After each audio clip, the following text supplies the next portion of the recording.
When the Ukraine-Russia war began, a majority of Kenyans felt that this is very far removed from our economy, only for analysts to come up and say, matters of wheat, fertilizer and such are really pegged on the peace in Russia and Ukraine. And now with this particular turn of events, though it comes as a reprieve, last week Indonesia confirmed that it is going to be lifting its three-week-long ban on palm oil exports there, and this is a welcome relief, given that India has already imposed a ban on cooking oil that has, with the prices escalating. As far as January is concerned, we're looking at 10 liters of cooking oil retailing at 1,800. But right now we're talking of retail prices of around 3,200, 3,400, depending on the brand there. So this comes in as a welcome relief. So in case you've been wondering why you go shopping and bread is a little bit more expensive than usual, well, this is a detailed report that has been captured in this particular daily. Now, crossing over to matters politics, keep off elections, Ruto wants CSS. Now, Kenya Kwanza had moved over the weekend to consolidate the Rift Valley stronghold with a firm warning to cabinet secretaries Fred Matiang'i and Joe Mucheru not to interfere with election preparations as Azimio leader Raila Odinga revives the ghost of Mau Forest debate. This is just but looking at what has been happening in both camps over the weekend, and further details have already been captured in our website. Now, the question is, what plans does Wiper leader have going forward in as far as matters of politics are concerned? These are just but a few of the stories that have captured the interest of the scribes this morning in as far as this particular daily is concerned. I'm Regina Manyara. I wish you a pleasant viewing ahead. For now, we take a quick breather.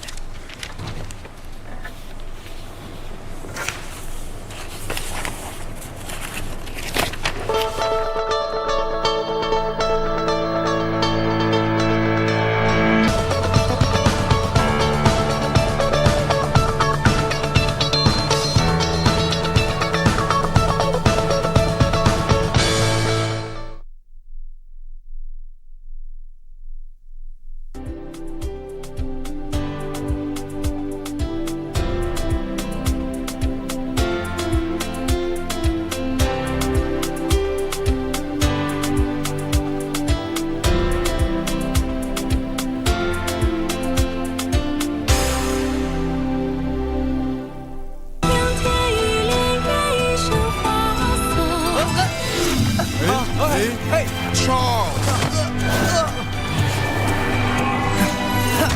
The Heavenly Kingdom will note this. Or don't give a damn what they think. He has the J-Dragon fan. I guess.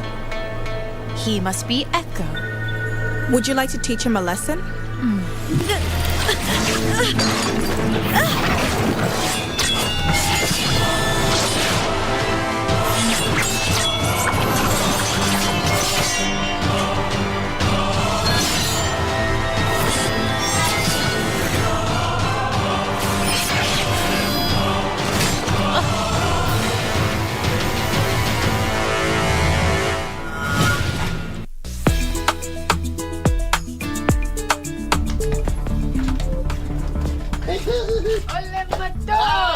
Yes.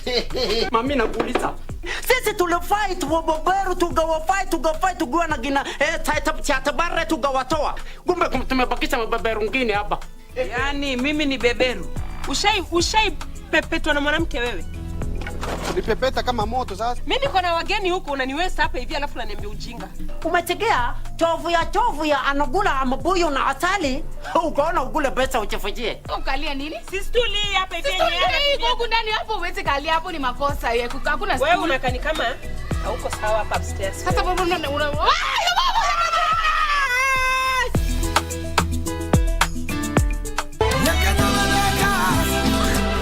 Are you crazy? I will never forgive you for telling Julieta that I was going to marry Adrian. Never! Paulina, stop it!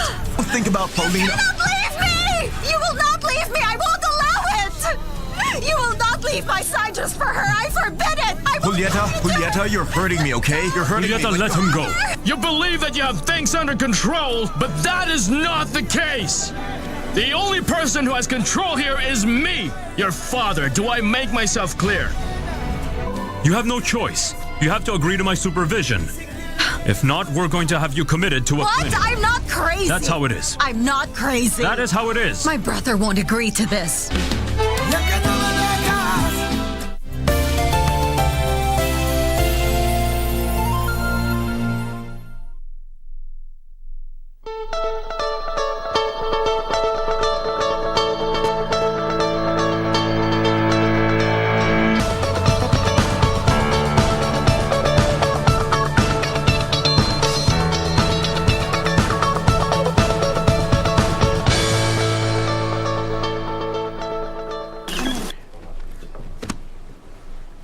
Conservancy, Samburu County. Salome Limalasia emerges from the thicket in the company of two other rangers. Keenly following her trail is Loijipu, a black rhino that has been under her care from when it was just 9 months old. Loijipu's story is that of a rhino that was abandoned by its biological mother.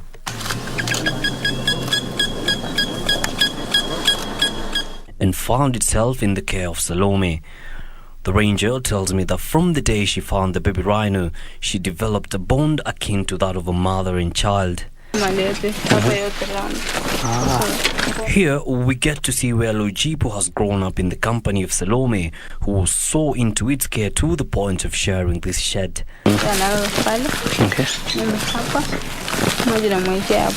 Salome says she understood the feeding patterns of the rhino, and this helped increase the bond between them. Nimefanya naye faru tangu akiwa na mwezi 9, so sasa kuna mwaka 6. Akiwa mgonjwa, mimi nitajua kumgonjwa. Kama ana maji ya kunywa, nitajua analia. So vitu mingi tunategemeana naye. Vile nilikuwa namuogopa, nikimwasha anarudi kambi anakuja kulia, mpaka naenda naye malishoni. Tunalala kishaka pamoja, narudi baadaye kambi jioni pamoja. Her work is made easier by the 9-1 mobile anti-poaching unit that plays watchdog of the community conservancy with the help of other rangers here. Their efforts are complemented by cameras installed in strategic points across the conservancy to monitor and track activities. No poaching incident has been reported since they came here, thanks to joint efforts between Kenya Wildlife Services, Lewa Wildlife Conservancy, the Sero community and the Northern Rangelands Trust. Wakora bado hajakuja hapa sababu anajua hapa iko na security tight sana. Ukiona hapa kwa hii kambi ambayo unaona officers ni mingi sana na iko kila kona. Right now we are also getting tourism coming to this area, and there is a percentage. There's a 60% go to the community priority and 40% plug back to conservation. The ranger has a family of her own and has revealed that sometimes a keen expressed fear of the rhino becoming wild and turning on her, an issue that she has dismissed, saying the bond they share supersedes any possibility of Loijipu putting her life at risk. Sina hofu yote kutoka kwake. Kwa sababu tunaelewana, namjua wakati kuna hasira. Nakaa mbali kidogo na yeye apoe. Pia ninamwongelesha mpaka anatuliza. Salome's father calling on poachers to refrain from the vice and join the community conservancy in different capacities. Wanyama wametuinua kimaisha. Kama Sera, nenda mbali sana. Inajulikana Sera. Pia wanyama wamesaidia community, wametusaidia pia sisi tukiwashunga. So tungependa poaching ikiwa upande kwetu. Nikienda kumtafuta kwa kishaka, hata kama simuoni lakini naona nyaya yake ni fresh, iko karibu. Nikimuita tu Loijipu, anasikia anakuja mahali niko. Lakini mtu mwingine akimuita hawezi kama anaelewa sauti yangu. The Sero Community Conservancy is home to 19 endangered black rhinos with a breeding sanctuary for the animals. As for these two, their story continues to unfold. Loijipu is currently 6 years old and one of the most endangered rhino species in the world. Her adoptive mother Salome hopes by the time she is let into the wild fully, she will be able to fully take on the wild independently. Yusufar reporting for KBC Channel 1 from the Sera Conservancy, County of Samburu.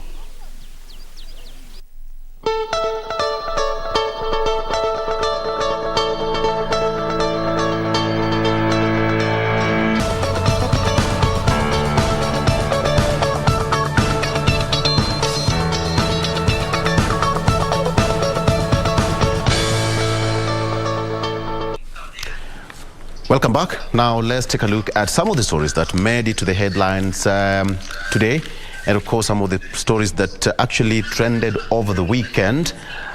Starting with the front page of the Daily Nation here, Kalonzo in crunch talks, and on the Star is Raila changes plan to counter DP. These are the stories that I want us to focus on majorly.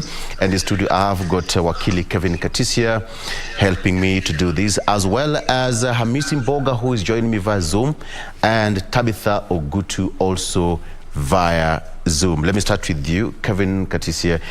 Good morning. Good morning, Victor. You had a fantastic weekend, I guess. Yes, I had a fantastic weekend. I also believe that you had a good weekend. Yes. And I'm happy to be back again. Absolutely. Yes, thank Karibu you. sana. And as soon as Amisi and Tabitha are ready, then we'll get straight to them. They are joining us via Zoom. But straight to the plan. Kalonzo in crunch talks, it seems that Wiper leader meets with aspirants today, as falling out with the Raila camp threatens a walkout on his party. What is happening in Wiper parties, to start with? Thank you, Victor. One thing I would say is that, as you can see, all over the country, the talk is all about Wiper leader, Honorable Kalonzo Musyoka, because many Kenyans believe he holds the key in determining who becomes the next president of this country, whether it is himself, Raila, or Ruto. But some of the stories being reported, I think they are not accurate. Because when you report that he's holding meetings with these aspirants today, and everybody knows that he is out of the country, I think that is not an accurate story. So what is accurate? Because according to Daily Nation, he'll be having a meeting with the aspirants, and the Star says that he's out of the country, jetted out of the country on Friday to London. The position is that he is out of the country. Yeah, and I think he made it clear when he was unveiling his running mate that he will take a 1 week's break, to reflect on his political plan. Yes. And today, as you are aware, and everybody is aware, the IBC will be meeting all the presidential candidates and or their representatives. And Honorable Kalonzo Musyoka will be represented ably by his running mate, Honorable Andrew Sunkuli, and also the Wiper Secretary General, Honorable Shakil Abdallah. That is the position as for today. So everything is under control? Everything is under control in Wiper. Of course, people have the option of saying, of speaking their mind, but I think reporting inaccurate information, especially for respected papers like Nation and Standard, is not proper. Yes. Okay. I know whether Hamisi is ready. Good morning, Hamisi. It's been a while. How are you doing? Fine. How is Nairobi? We are doing fantastic. I don't know how Mombasa is. It's cool today. It's cool. It's beautiful. You can come for a walk. Okay. We still had a plan. Still said that you have to come to Mombasa, courtesy of Hamisi. Yes. All right. Hamisi, let's talk about Honorable Kalonzo Musyoka here for a bit, and then we put this matter to rest. It seems that this discussion concerning Honorable Kalonzo Musyoka joining Azimio, or either way, is something bigger than him, so to speak. Yeah, what I would say, in my opinion, is it's ongoing. You can't say it's done. You can't say he's out. You can't say he's in until we hear. In fact, he said he was going for a break for 1 week. I think it was ending yesterday. So from today, we expect him to come out and say exactly the direction. Like what my brother said is a Monday, and candidates are supposed to be presenting their papers. We also be watching what happens. What papers are being presented on his behalf. Is it on Wiper? Is it on Oka? Or not? And also, we must also follow what the registrar of parties was saying. We also want to hear what IBC would say. So I think from tomorrow it's going to open up whether Mheshimiwa Stephen Kalonzo is coming back to Azimio, he's going on his own. Either way, politics has started. Politics has started. But then now what's the all the presidential candidates are meeting IBC starting today at the Bomas of Kenya. So let's get a scenario that he appears or his representative appears. What would be the danger in forming an alliance or coming back to Azimio? There's a challenge because the moment the papers are presented, and what I said earlier, either by Wiper or by Oka, then those papers will be saying Mheshimiwa Kalonzo will be running on Oka or on. That has an implication. We hear that the Wiper or Oka signed with Azimio. What happens to that one? What happened was, did he sign out, or is he still in? Because that can bring complication. You can't have two applications on the same person, one in association with others and the other one alone. So that's an implication which will translate into either political or legal arguments, because people can go to court immediately. He's still our member. He's not out yet. Or the people can say we have bolted out and we followed the steps that you're supposed to follow when you want to leave that group. So there is a lot of talk and a lot of discussion. I think is centering on politics and also legal matters. I can see there is a legal angle in terms of either presenting or not presenting. But we were told before yesterday that they have not sent the papers. So we are watching today. If they do, then the discussion starts from there. And that's a danger, because back in Ukambani or in the country, there is a divided discussion for those who are, even those who are supporting Honorable Kalonzo. Some are saying, please, let's go on our own. Some are saying, please, let's go back to Azimio. So that discussion is already there on the ground, actually, with presentations. All right. Yes, Vic. Yeah. Okay, so let me come back to you, Kevin. What is this secret card that Honorable Kalonzo Musyoka has under the table? First of all, Victor, let me saying that unlike what many people are saying on the legal challenges which Honorable Kalonzo may encounter if he decides to go all the way to the ballot, I think they are mistaken. Because if you look keenly at the law, both the Constitution, the Political Parties Act, the Elections Act, and even the version of the coalition, the Azimio coalition agreement, which I saw, there is nothing which bars any constituent party of Azimio from fielding a presidential candidate. There is no clause which bars any party from fielding any candidate in any position. That's why all these parties are fielding candidates in all other positions. Governor, MP, senator, and even president. There's nothing which bars any party. By virtue of a party, like the way Wiper joined Azimio, there is no particular provision of the law which bars any party from fielding a candidate. So, and you saw when the registered political parties wrote to IBC, advising IBC not to clear Honorable Kalonzo. And IBC were very smart in their response, because they said, so long as a candidate complies with the Elections Act and the IBC is guided by the Elections Act, then they can be cleared. So for sure, Honorable Kalonzo, if he decides to go all the way to the ballot, no legal obstacle will prevent him. That's why even today, Victor, as the IBC is meeting all presidential candidates and or their running mates, Honorable Kalonzo Musyoka will be fully represented in those meetings. And back to your question on the secret card which Honorable Kalonzo Musyoka is holding, it is obvious, Victor, that Kenyan politics, as much as we talk of the agenda and the manifesto, it's also tribal, to begin with. And also, you look at a leader who can bring votes to the table. Honorable Kalonzo Musyoka can bring more than 2 million votes, and everybody is aware of that.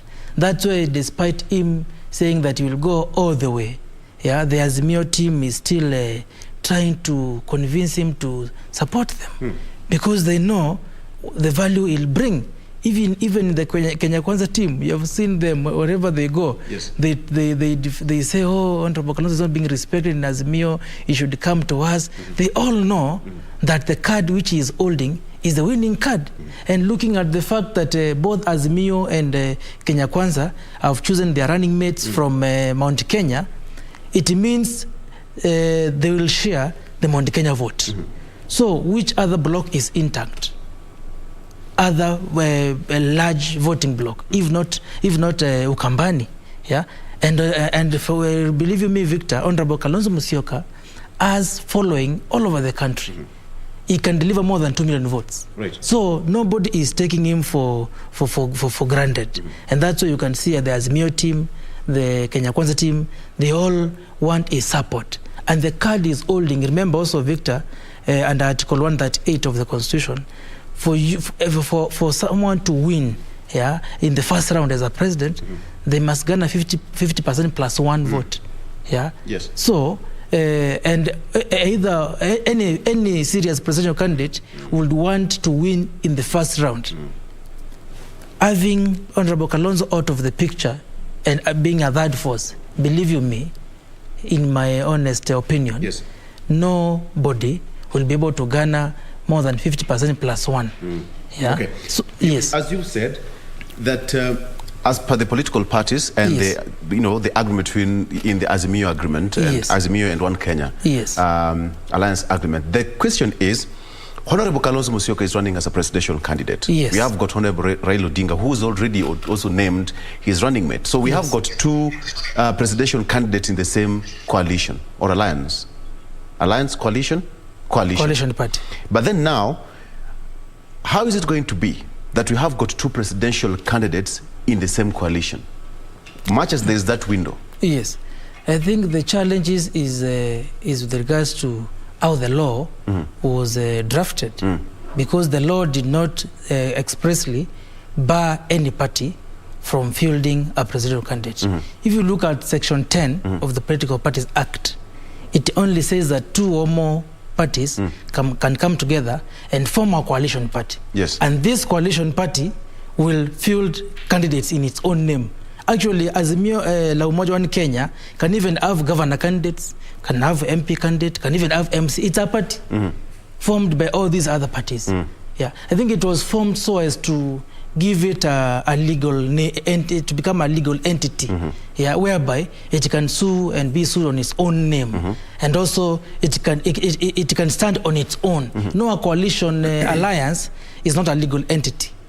Like Kenya Kwanza, for example, is not a legal entity. You can't sue, or Kenya Kwanza cannot sue anyone. So this idea, which was introduced by Section 10 of the Political Parties Act, was just to form a legal entity which has been formed by parties. Remember, a party is formed by individuals. Yes. But a coalition party is formed by other political parties. Right. So there is no provision. If you look at Section 10 of the Political Parties Act, and even the third schedule, which now dictates how the coalition party can be formed, does not bar any party within that coalition party from fielding a candidate in any position. So which means Honorable Kalonzo Musyoka was aware of that window and is riding on it? Honorable Kalonzo Musyoka, Victor, is a senior counsel.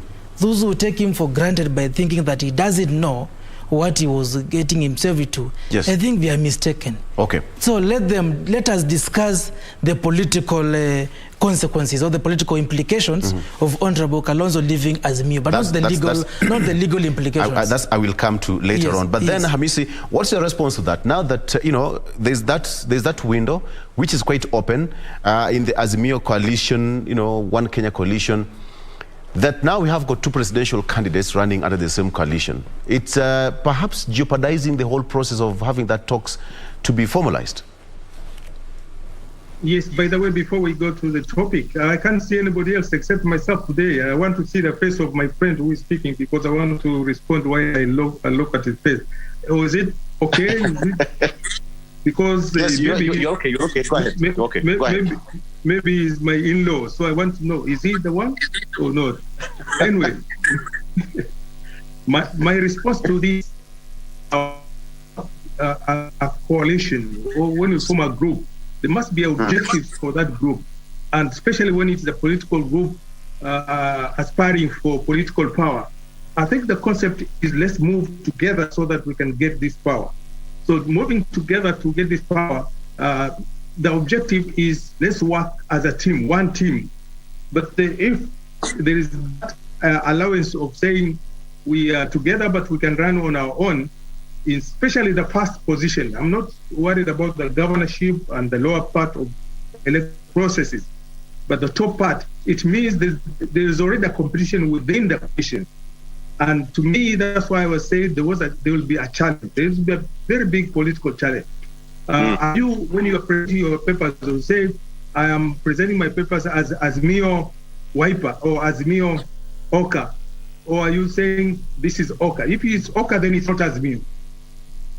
If it's Oka purely, or if it's Wiper purely, my perception, this is my thinking, then it cannot have Azimio. If you are in that team, then we say this is Azimio Oka, especially for position of the presidency, then we're coming to the political challenge. When we go to campaign, when you go to Western, we say this is Azimio, we call it Azimio A or Azimio B, or the moment you introduce two candidates in the same coalition at the top, complications start. And you'll see some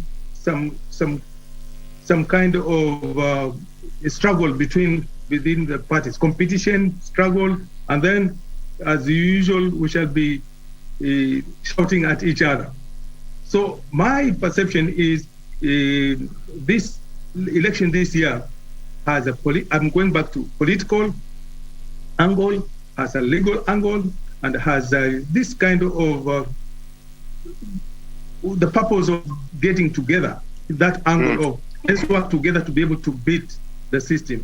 Whether somebody will get 50+1 or not, it's a process that we shall see as we grow. 2 months is too long in political processes.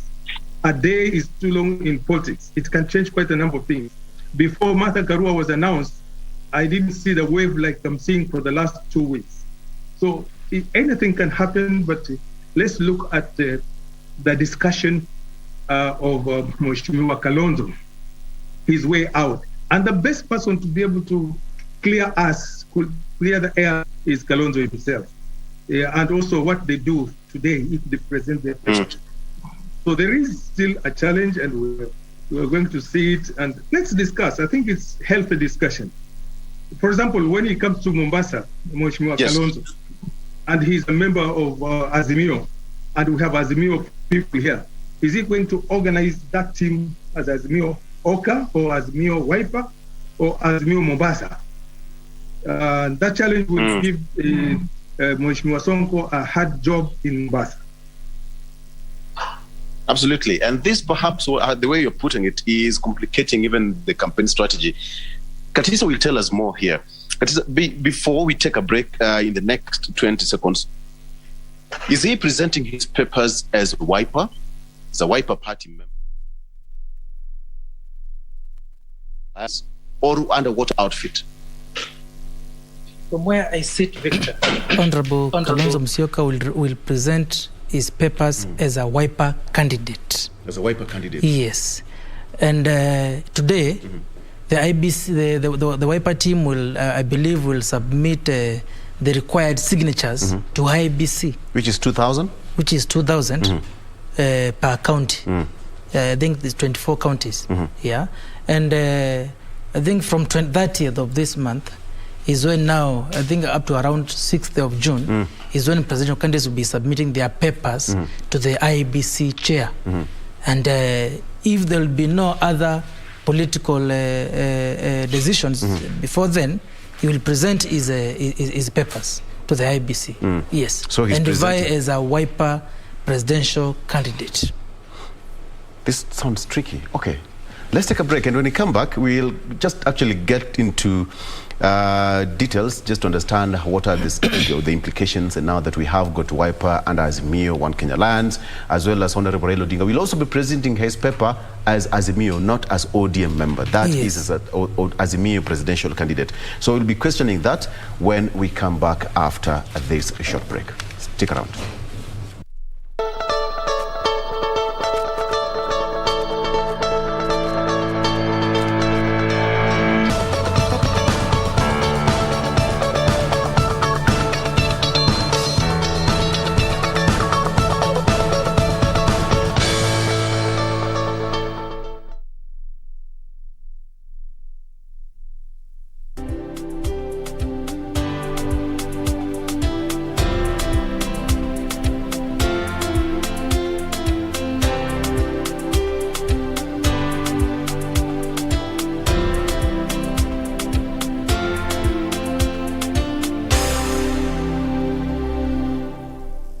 As campaign intensified for the upcoming general election, what does all this mean for you, the voter?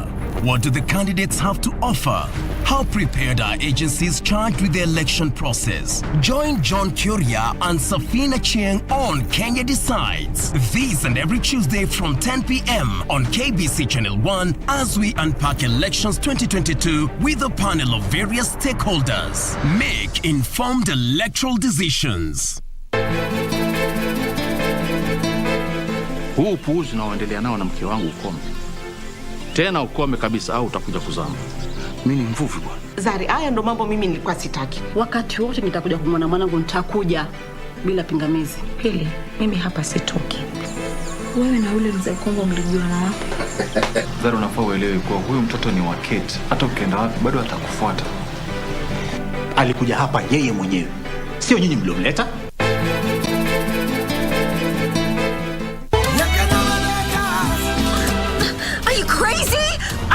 Forgive you for telling Julieta that I was going to marry Adrian. Never! Paulina, stop it!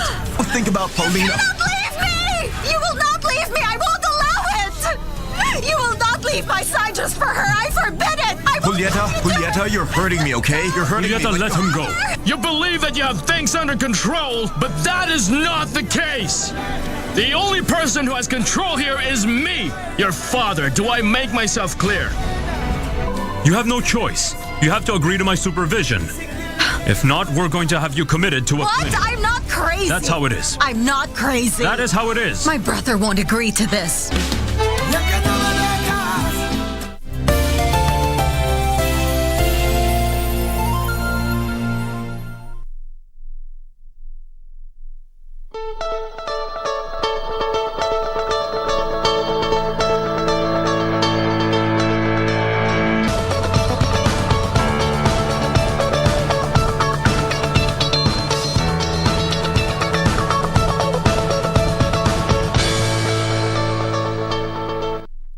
Welcome back. Kevin Katisa with me in studio, and Amisi Mboga joined me via Zoom all the way from Mombasa. Kevin, before we took a break, now, the complication here is Kalonzo Musyoka, Honorable Kalonzo Musyoka, is now running under Wiper Party. Yes. The certificate that his papers that he's going to present today, he's going to present as a Wiper Party presidential candidate. Yes. So now what happens to the Azimio or One Kenya Alliance? First of all, remember, One Kenya Alliance was never registered. Despite all the constituent parties that time signing the agreement. But Azimio, La Umoja One Kenya Coalition Party was registered. Was registered. Yes. Yes. And it is a party on its own. So Azimio is a party on its own, Wiper is a party on its own, ODM is a party on its own, but still Wiper is within Azimio. And Victor, I told you, if you look at Section 10 of the Political Parties Act and the 3rd schedule of the Political Parties Act, which provides on how a coalition party can be formed, does not restrict any constituent party from fielding a candidate in any position, leave alone the presidential candidate.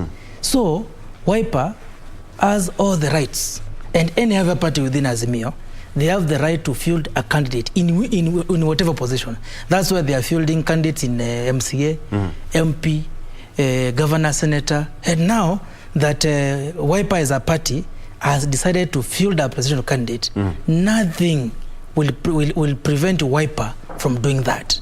There is no legal obstacle.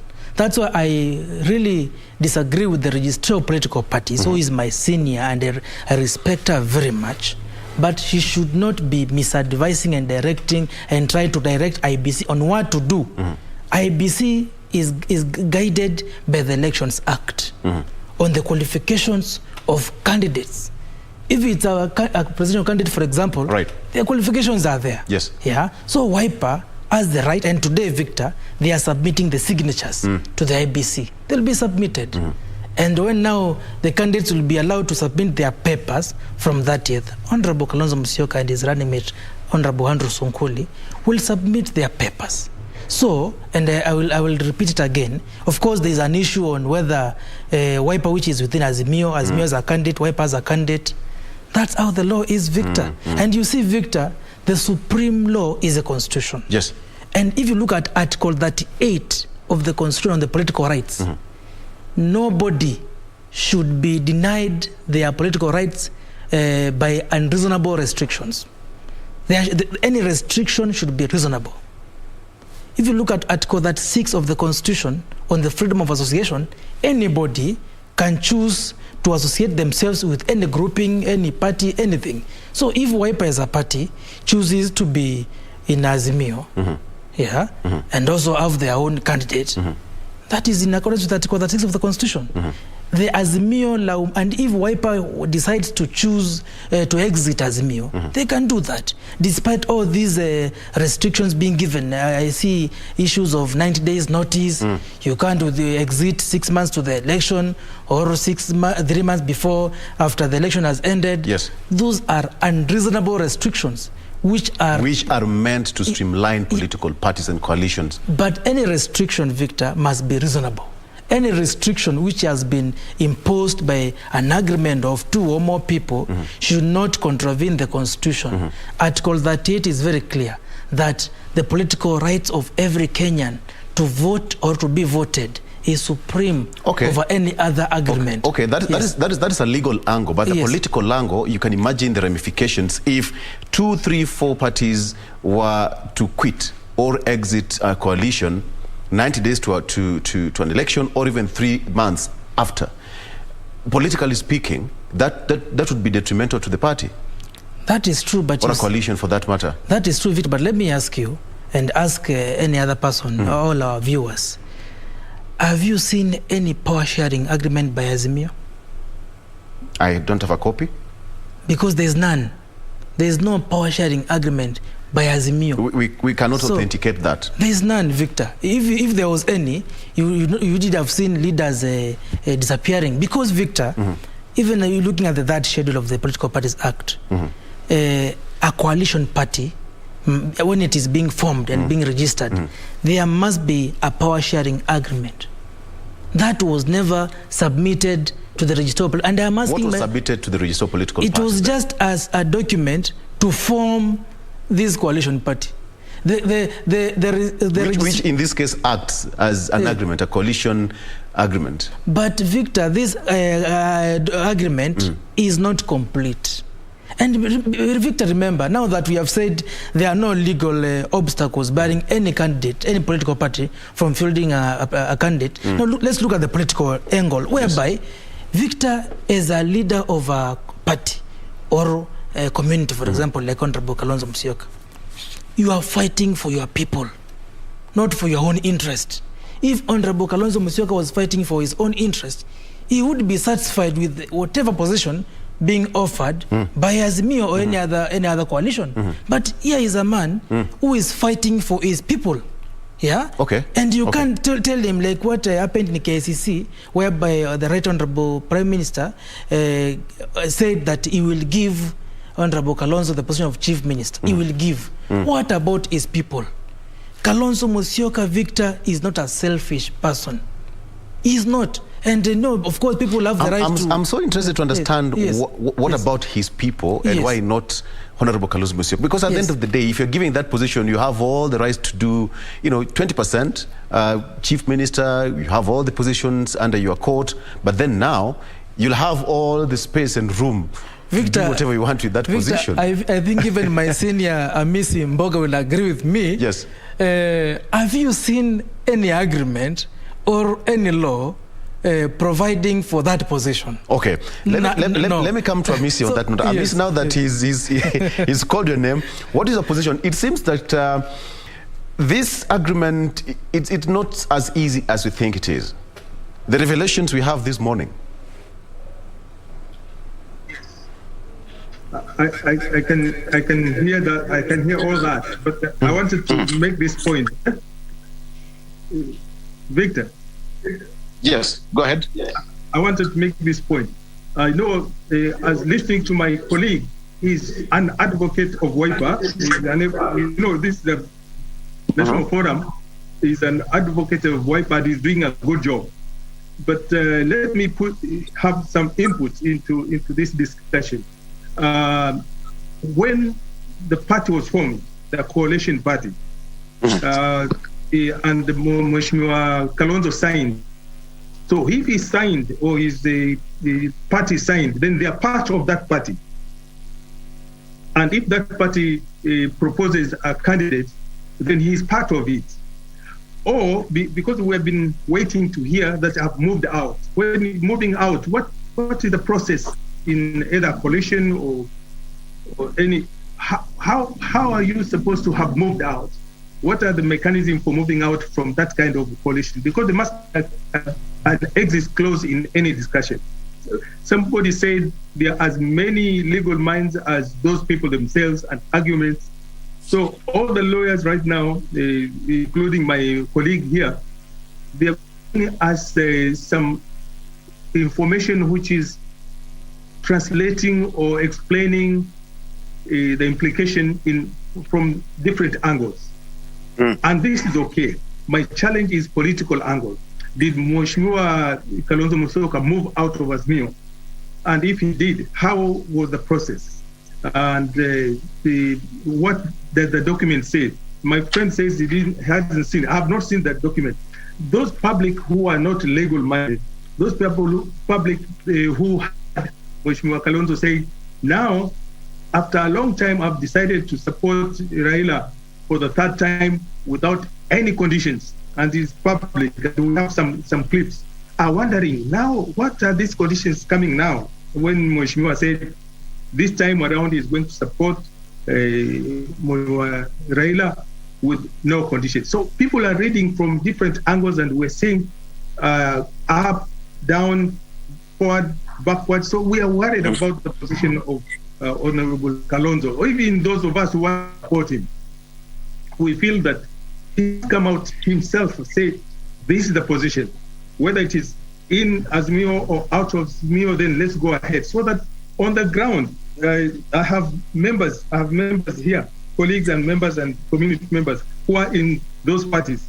I have people from where I stay who are WIPA and who are ODM and who are Azimio.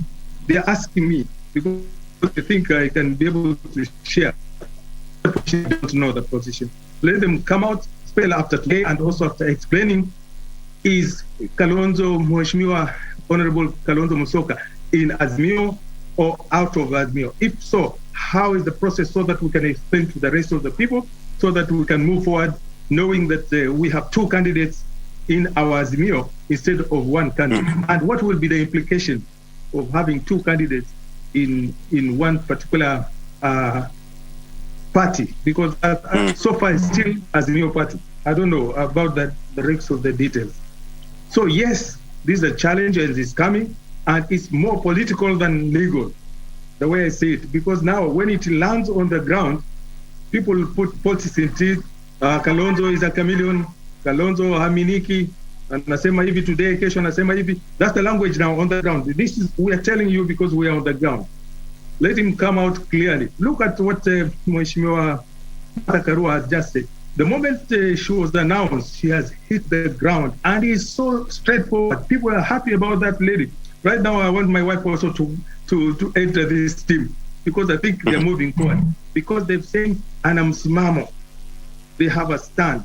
So we are worried, Mheshimiwa Kalonzo. Do you have a msimamo Kiswahili? And if it's so, what is it? So we have a challenge, a political challenge. Okay. All right. You've heard what Hamisa said. Yes, right. There's a problem, and he's saying that Honorable Kalonzo Musyoka should just come out and tell people in open that is he out of Azimio or he's not, because the confusion is rife, and people are reading different, signs from him, whether he's in or whether he's out. But what he said, he's going to present his papers as Wiper presidential candidate. Yes. So can you say that he is not in Azimio as you speak? Legally speaking, Victor, Wiper as a party is in Azimio. Right. But I've said, also legally speaking, Honorable Kalonzo Musyoka has the right to go all the way to the ballot. Because I've posed a question to you and to my senior Amisi on whether there is any power sharing agreement in Azimio. What is it that Kalonzo has in Azimio? Apart from what we saw, the position we saw him being given by Honorable Raila at KICC, an existing position in this country, Chief Minister. Have you seen any law providing for that position? So to go straight to your question, Victor, and I've had my colleague Amisi on the issue of Musimamo, and of course that is a narrative which is being spread by Honorable Kalonzo Musyoka's enemies, so to speak, both in Azimio and also in Kenya Kwanza, because they see him as a threat, a real threat, Victor. But one thing I can tell you, it is not easy to be a politician in Kenya. It is not easy, Victor, because you have to balance the interest of your people vis-a-vis the interest of your colleagues. Kalonzo in Azimio, for example, he has to balance his people's interest. We know for sure, and the president being the chair of the Azimio Coalition Council made sure that, of course, working with the Honorable Raila Odinga, that Mother Karua is the running mate. And Honorable Kalonzo Musyoka respected that fully, and even wished Raila and Mother the best in the contest. But he told them that because clearly there was no structured conversation on how to arrive at the running mate, and that's why all along he was opposed to the formula which was being pushed by some Azimio members. Okay, Kevin, Wiper is not the only party under Azimio. Yes. We have more than 20 parties under Azimio. Yes. Why are we not seeing this kind of headlines from other parties apart from Wiper? Because they're all, under one roof.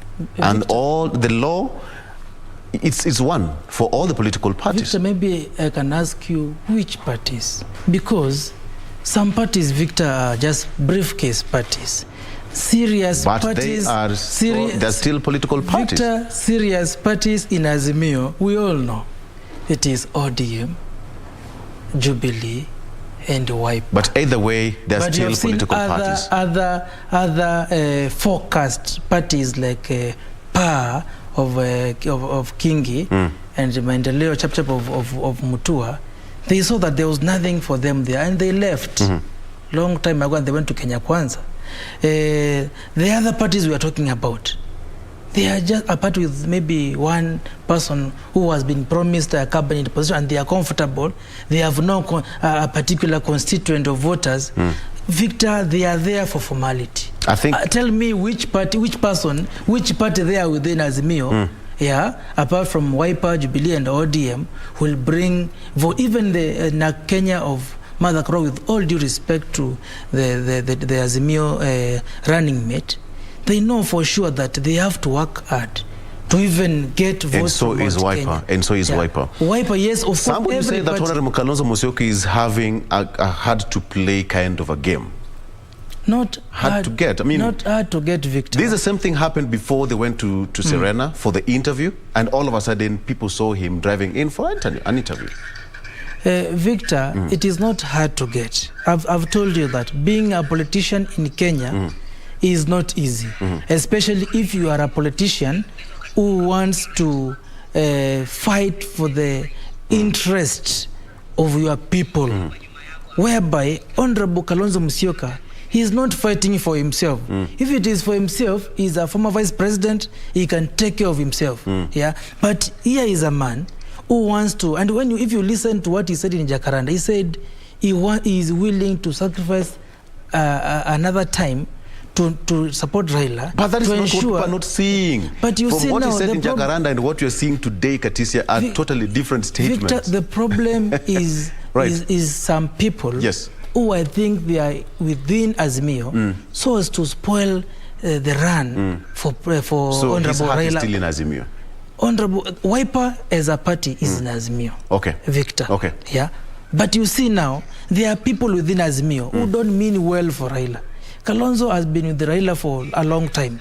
He supported him in 2013, in 2017, and this time around he was willing to support him. So, and of course, you know, Kalonzo and Raila, they are senior politicians. They respect each other. But there are some players within Azimio who don't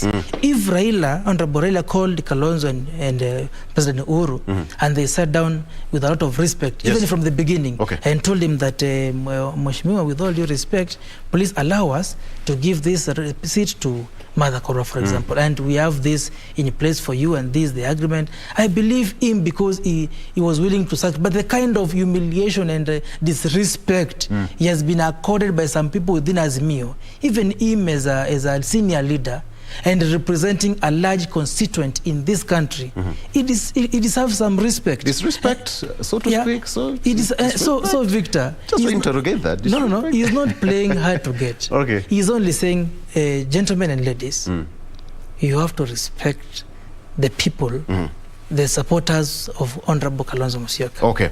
Let me bring in Tabitha Ogutu here at this particular morning point. Tabitha, good morning and welcome to the program.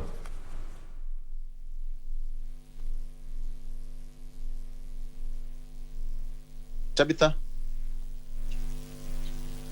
Good. Thank you for having me. Sorry, I had not unmuted my device. Good morning. All right. Good morning. Yes, yes, it's good. Here today, I have got Kevin Katisa in studio and Amis Boga joining me via Zoom as well, all the way from Mombasa. We are trying to understand the Kalonzo move here. IBC is a very busy institution today for the next couple of days. And Kevin says that Kalonzo Musyoka is going to present his papers as Wiper candidate.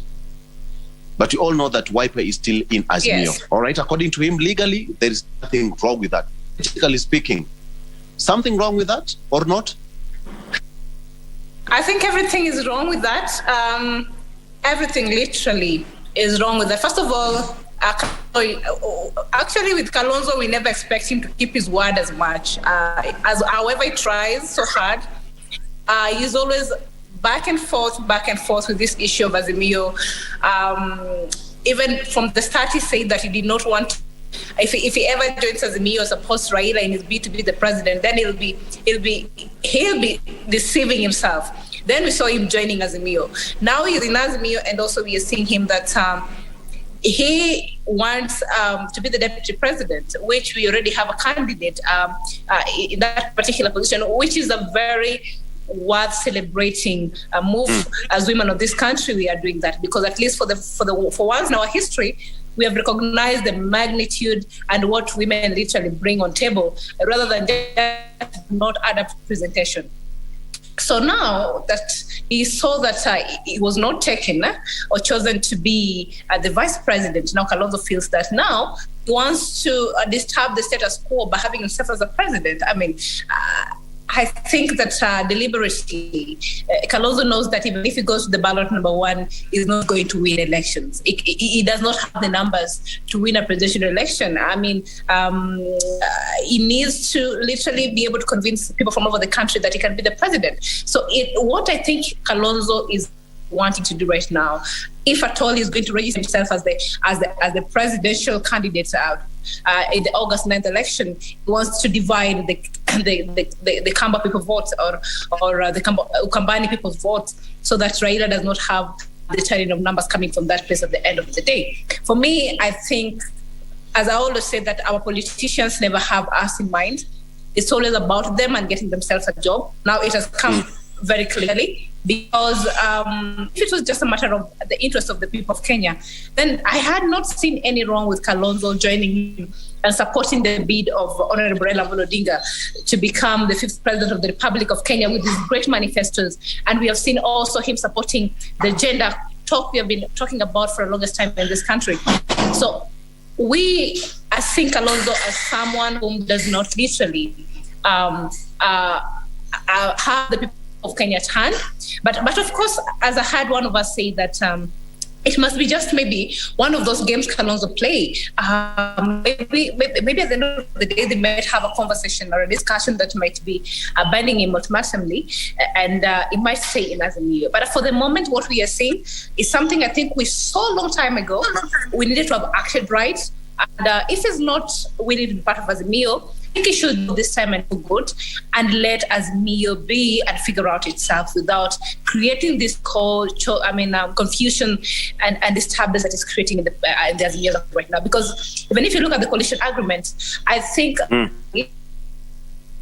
or wipers are still part of the Azimio One Kenya alliance, and therefore lawfully we cannot have two presidential candidates in the same alliance or in the same coalition, vying for the same thing come August 9th election. So Victor, I think that is the person we always know, the middleman that we always know as Kenyan. There is nothing new about it, but it's just that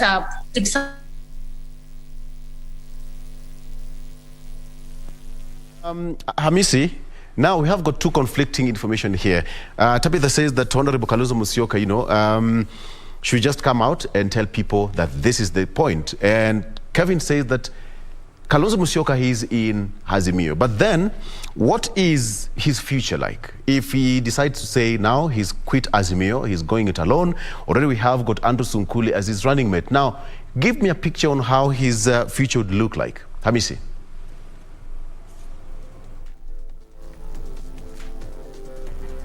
Okay, it seems that we've lost Hamisi there. Kevin, you've heard what Tabitha said.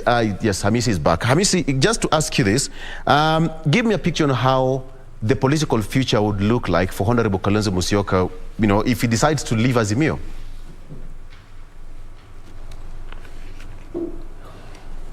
Okay, Katisa, coming back to you, you said that political parties act and that agreement is not complete. Yes. According to you, what's making it incomplete? Number one, Victor, and I'm speaking this from the version which I saw, and of course the registered political parties refused to grant a copy of the agreement to the parties which requested, and Wiper, I believe, requested for a copy of the agreement. Even Pa of Kingdom and Leo Chapi, they requested, but they were denied. I heard Honorable Raphael Tuju saying that that agreement is like a marriage certificate, which has to be kept in safe custody. But I was wondering, if Victor, today I sign an agreement with you for you to sell your car to me, isn't it right for all of us to keep a copy of that agreement? So if all these parties signed the agreement, and you saw the manner in which they were hurried at KCC into signing the last page, even some of them not having looked at it, and they were told later, we will give you a copy. They were never given copies. Yeah. So, number one, a coalition agreement must have names and descriptions of all the constituent parties. If you look at it, it is only maybe at the signature page where now you are seeing the secretary generals of the parties, their names are there and they are signing. There is no power sharing agreement in that coalition, the deed of coalition. There is no power sharing agreement. So what did you sign? Are we talking about power sharing? Yes, we are talking about. It is a very important element. Why power sharing at this particular time? This is a phenomenon that most politicians, actually the top presidential contenders, are trying to run away from. Victor, the reality is, if two or more parties are coming together, then there must be, each party must have its own interest protected. Okay. Even Victor, even how the political parties' funds will be shared by the political constituent parties, there's no provision on the same, because according to the third schedule of the Political Parties Act, a coalition party, the deed of coalition agreement must have the formula to be used in sharing the political parties' fund. It is not there. There's no power sharing agreement. So Victor, you ask yourself, is this a legit and genuine coalition agreement? The answer is no. And the energy at which you see the registered political parties defending this agreement is actually causing suspicion. Is she working for some people? Because it is she holds a constitutional office, and she should equally and fairly attend to all members. Did Wiper request for the agreement from other constituent parties? Yes, it did. It wrote a letter to Azimio coalition party secretary, which is headed by Raphael Tujwe, the executive director, and also wrote to the registered political parties, but there has been no response to date. And you saw what Tuju said, that this is like a marriage certificate. It has to be kept very well and safeguarded. So, Victor, in my own opinion, something fishy is, and you know, Honorable Kalonzo, and with all a lot of respect to my sister Tabitha Ogutu, where she said that politicians never have Kenyans in their mind. To be honest, she's generalizing politicians. There are some politicians like Honorable Kalonzo Musyoka, Victor, and I'm not trying to praise him. These are people who have Kenyans in their minds. Because, Victor, if you want to form a government, you must form, and if you look at the spirit of the BBI, it was all about inclusivity. And even this Azimio la Umoja, the spirit was inclusivity. But what happens, Victor, as I conclude on that point, what happens if you make decisions in seclusion, when you exclude other parties? You saw how the Azimio la Umoja Secretariat, whereby some amendments were done to the agreement, without consulting other constituent parties, Wiper being part of those parties who were not consulted. And it was submitted, the amendments were inserted, and the registrar was there taking the amendment. So I think, Victor, if we are to say that we have Kenyans in our hearts, then it means in Kenya then, the real people who should be able to lead this country are very few, Victor. All right. I will ask you this question when we come back. Is Honorable Kalonzo Musyoka trying to position himself up for grabs, ready for a runoff, should we get to that particular point? Because somebody might argue that is his game plan, and therefore if any of them would not get 50% plus one, then he'll be on the shelf, and the highest bidder will take him home. I will ask you, you'll answer that when you come back. But Hamisi, what will the political future of Honorable Kalonzo Musyoka look like if he ditches Azimio today? Very interesting. Let me, I have 2 points on that one. And you have asked my brother some questions. He didn't reply. He went to his points. But one thing is, when we look at Ukambani, I'm not from Ukambani. When I look at Ukambani, I see Mama Ngilu speaking problem with Dr. Mutua. So when Mheshimiwa Kalonzo says, my people, who are these people? Him. So I'm saying it has brought confusion. If he came with all these people behind him and we see him in a forum, we say, yes, Ukambani has spoken. You know, you have to start from there. Two, if he's be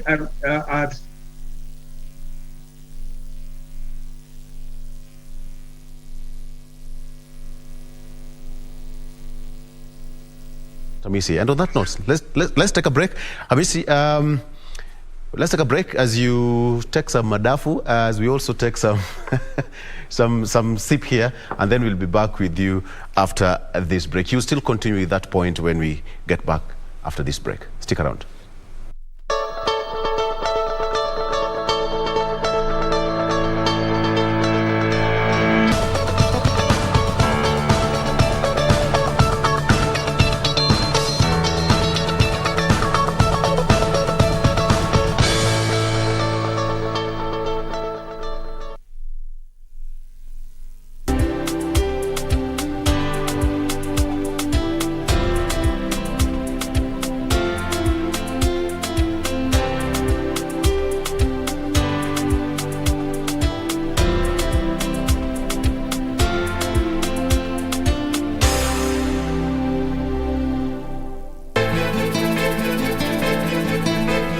Huu upuuzi unaoendelea nao na mke wangu ukome. Tena ukome kabisa au utakuja kuzama. Mimi ni mvuvi bwana. Zari, haya ndo mambo mimi nilikuwa sitaki. Wakati wote nitakuja kumwona mwanangu, nitakuja bila pingamizi. Pili, mimi hapa sitoki. Wewe na yule mzee Kongo mlijuana wapi? Zari, unafaa uelewe kuwa huyu mtoto ni wa Kate. Hata ukienda wapi bado atakufuata. Alikuja hapa yeye mwenyewe. Sio nyinyi mliomleta.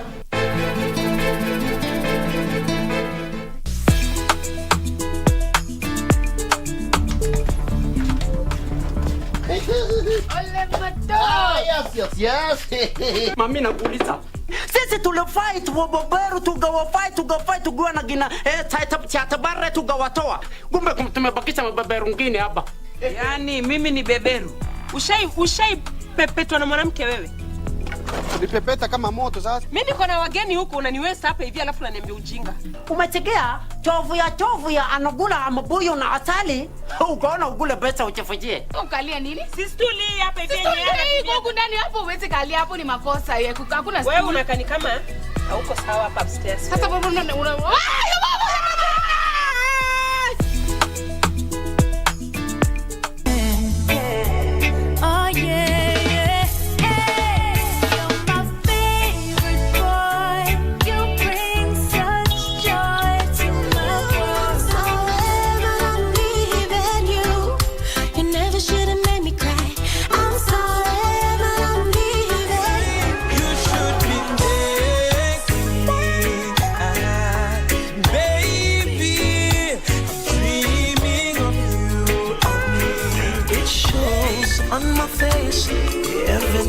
is right here. My smile has been erased. Hello from the other side. I must have called 1,000 times to tell you I'm sorry for everything that I've done.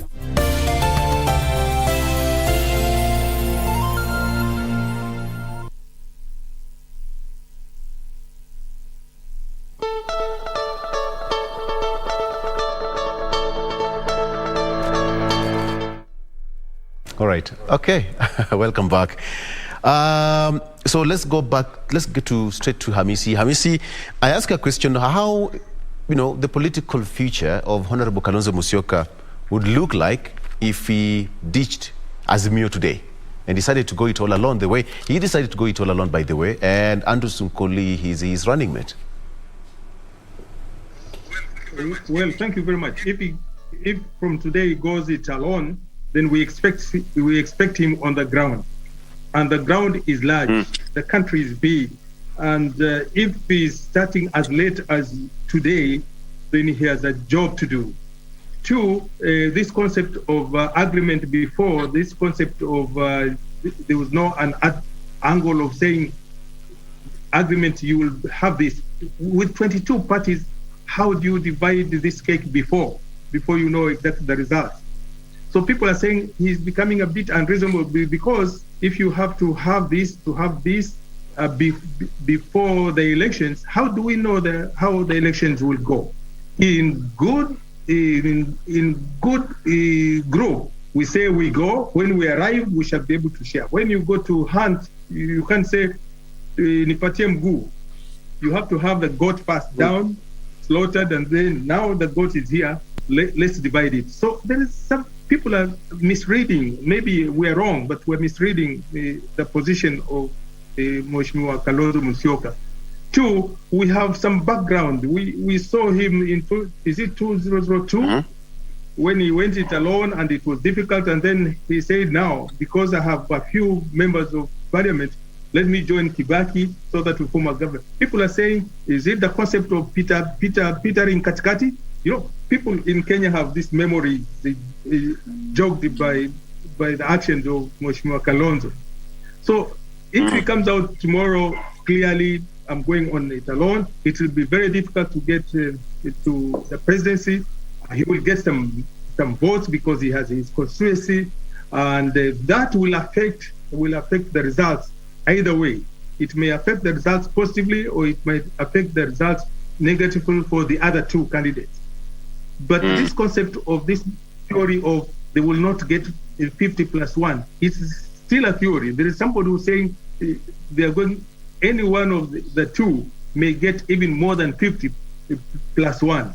So all these are the good discussions, but I think unity is good for the country, and also the peace of mind for people, because now we are confused. Those who want the two, for example, those who want Kalonzo and also they want Raila to be in one team. It seems that we are losing Hamis there because of network issues.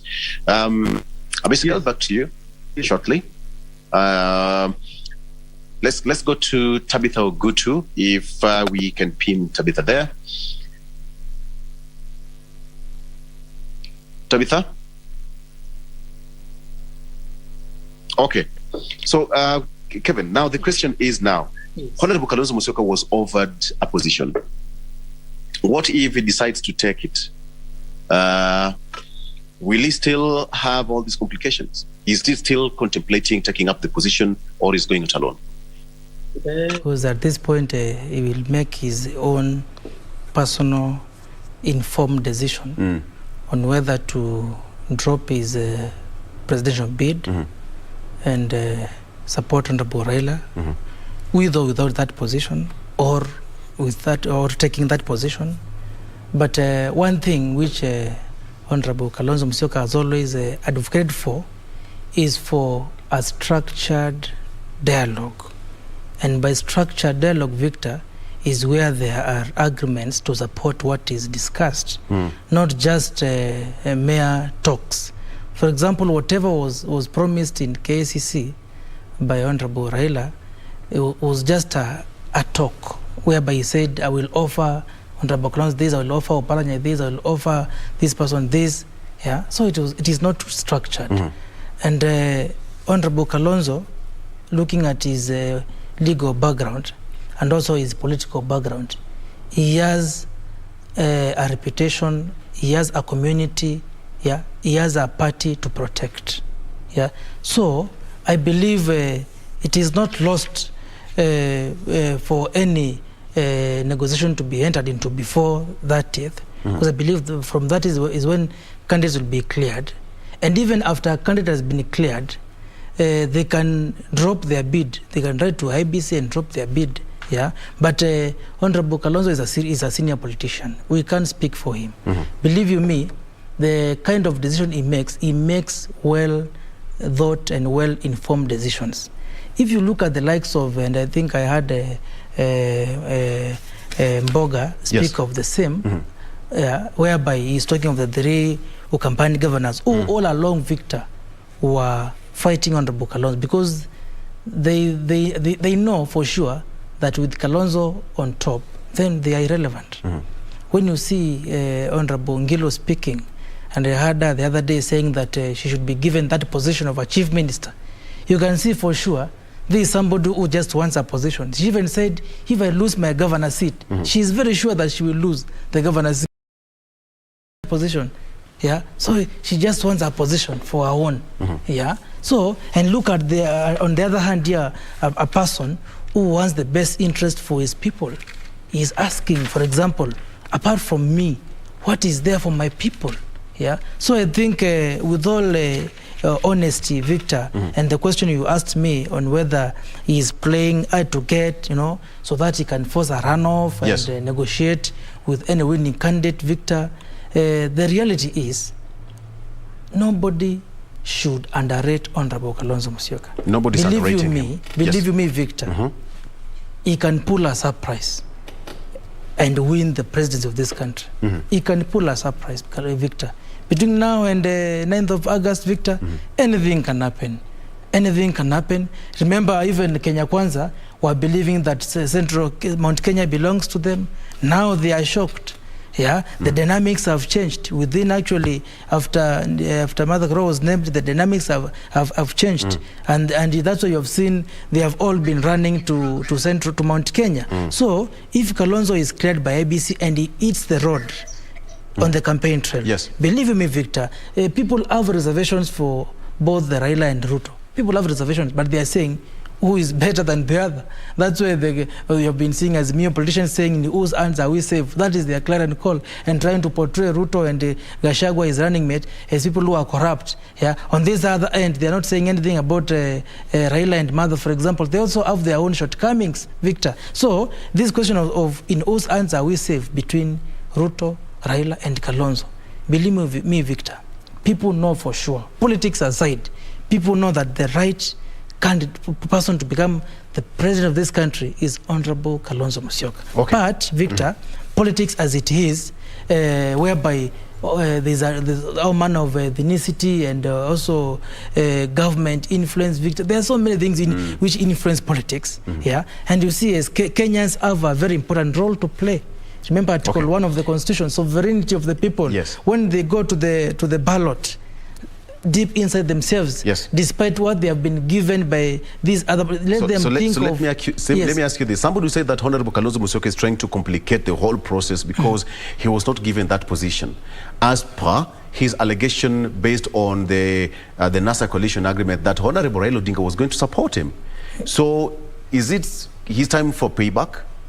Not payback, Victor, but believe you me, Honorable Kalonzo is not out of his mind when he says that the running mate position is obvious, that it is only him who would have delivered to Raila. He was correct in his mind, and we don't know which conversation they had in closed door between Honorable Raila, Honorable Kalonzo, and Honorable Uhuru Kenyatta. We don't know which conversation they had. Maybe just hold on. Just hold on. Let me bring Amisi Boga here. Amisi, you disappeared and you're back in a flash. Okay, fine. So what is the political feature of Honorable Kalonzo Musyoka? You have to finish that statement. Kalonzo Musyoka, you have to finish that statement. I want to finish that statement that if you are running for presidency in Kenya, you are running for a national outlook. Or when some other friends are saying, what are the stake of his people? Which people? When you are running for a presidency, you are running for all the Kenyans. So if you are just looking at the background of yours and my people in this region, then you're not speaking a national language. So we want Kalonzo Musyoka to come out. I'm starting for the presidency, and I will be fighting for everybody. His people should be everybody, including us from because he has his people here. But now he's talking for okay. All right. Hamisi, today the technology is not on your side. Technology is not on your side today, Hamisi. And yes, let me just come back to you, Kevin. So, this is the situation now we have. What should we expect moving forward? Moving forward, Victor, the Kenyan politics will indeed, as you have said, be very tough and complicated. But by the end of the day, Victor, Kenyans will make a choice. Looking at the number of presidential candidates who have given their applications to contest, and of course IBC will be clearing them. Out of 47, if all of them are cleared, you can imagine how it will be. And that's why the last time I was here, I urged IBC to ensure that they do proper civic education for Kenyans to know how they will vote, and who, because some of the symbols you have seen, Victor, they're even confusing.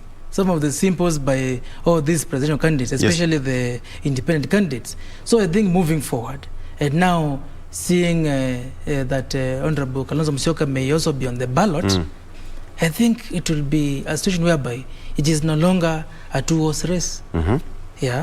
And you have heard Honorable Kalonzo Musyoka severally calling himself a buffalo soldier. So I think now if there's horses and buffaloes and also all those manner of other things, I think it will be a tough race. But by the end of the day, Kenya, Victor, is a democratic country.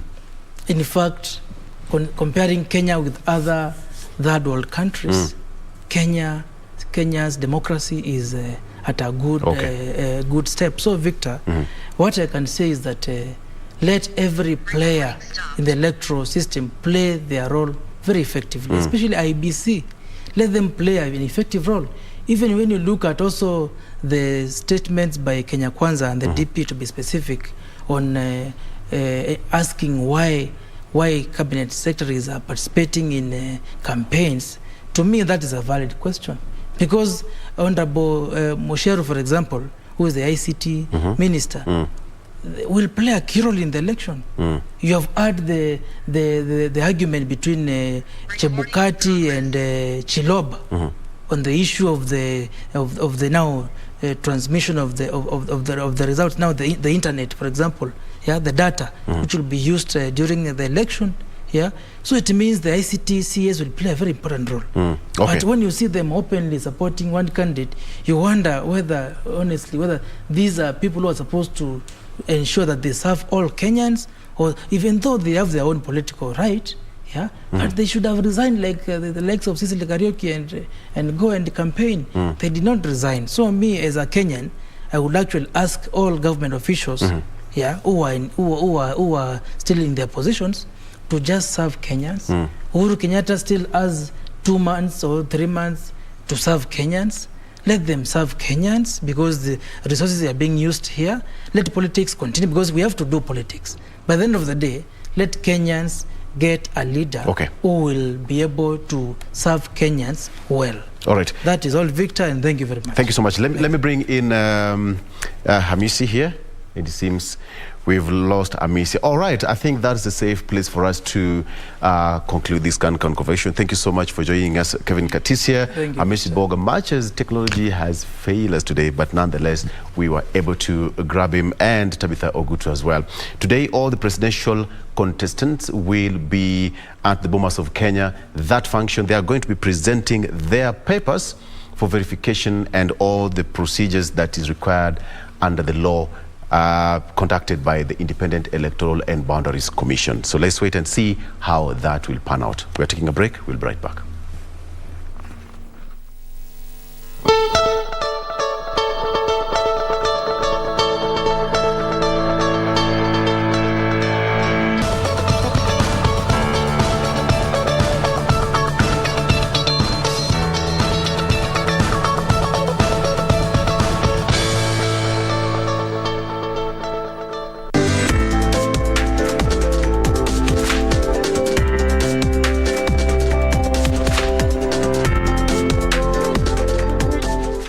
We breathe is teeming with more than 1,800 kinds of bacteria. Here in Kitengela, this company uses bacteria for waste management, recycling, and resource management. This is EcoSave Africa, where Daniel Wanjuki is the director. Even the dust that we breathe in contains bacteria, but the kind of bacteria this company needs is in the classification of bacillus that are safe to work with. Our bacteria is very natural, locally sourced, and it's has no pathogenic effect. It does not cause diseases. It does not interfere with the environment. We actually are able to using our technology to actually help restore the ecosystem. It is first harvested from soil that has not been cultivated or disturbed by any agricultural activity. We call it pristine soil. We normally get this from forest or areas that have not been cultivated or irrigated or such. And when you get the bacteria, a small sample, which could be 1 inch cubic, we can be able to isolate the bacteria we want from that soil. The soil is then taken to the lab for testing. It's possible to tell the character of the bacteria from the microscopic examination. The desired bacteria is then extracted and bred in bathtubs, known as vats. Why we use them is because with bacteria, there's a lot of corrosion that would take place. You could see a lot of that happening on the metal. If you used metallic containers, they would all be worn out. What we are using is fiber, and it is safe for the bacteria. Again, the other reason why we use this material is that it is able to maintain temperature within a certain level. So we don't get a lot of temperature variations because the material here, the fiber material. During the breeding, the bacteria is fed on nutrients such as vitamins, starch, carbohydrates, calcium, and every food needed for dietary needs. Every morning, one of us has to come and feed this product. This is a mixture of several nutrients, and that's what we add into the system. A fresh batch of bacteria initially takes 7 days to mature. We incubate the growth phase that takes about 7 days. If it's a fresh culture, it takes 7 days for it to become this highly populated. Subsequent stages or phases take 24 hours. That's a very high growth rate, and that's how we actually able to service so many clients using this small space. A fresh batch of bacteria is needed after 6 months from the initial stage. If you go for a long time without reintroducing a wild type, we call it wild type, which is a fresh culture, then the viability of the microorganism goes down. After the breeding comes the harvesting. You see the white culture, the white cream on top of this container, that is bacteria that is ready for harvesting. And when it is ready for harvesting, one way to do that is you come and scoop everything. Here, a sieve and container is needed to safely collect and store the bacteria. After the harvesting, the bacteria is dried for easy transport and long shelf life. Where you dry the bacteria in a specialized manner that it does not kill the bacteria with too much heat, nor does it leave it damp. Because if it's damp or moist, it's going to rot. The dried end product is weighed and packaged in khaki paper bags, while the liquid extract is also packaged but in jerry cans. The bacteria is used to eliminate bad odor in sewerage systems, water bodies, farmlands, stables, and septic tanks. There are so many industries today, hotels and institutions of higher learning, including municipalities that are depending on our product for waste management. If we take it to a factory that is having problem with the smell, that's odor, they are not able to meet the discharge parameters that the NEMA allows you to discharge to the environment by just using this amount. This one single fermentation vat, it is able to sort them out for a whole month or 2 months or 3 months. In an instant like a school, the same volume actually would sort out waste for about 500 pupils for the whole year. The bacteria is also used in the recycling of water, which is eventually used for farming.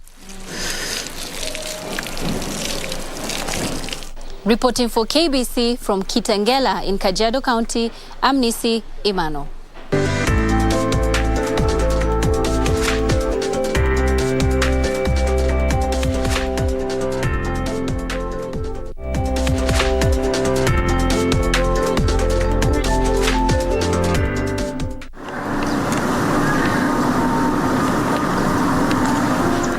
In the sprawling suburbs of Nairobi's Lang'ata estate, we visit Bwen Eve Studios.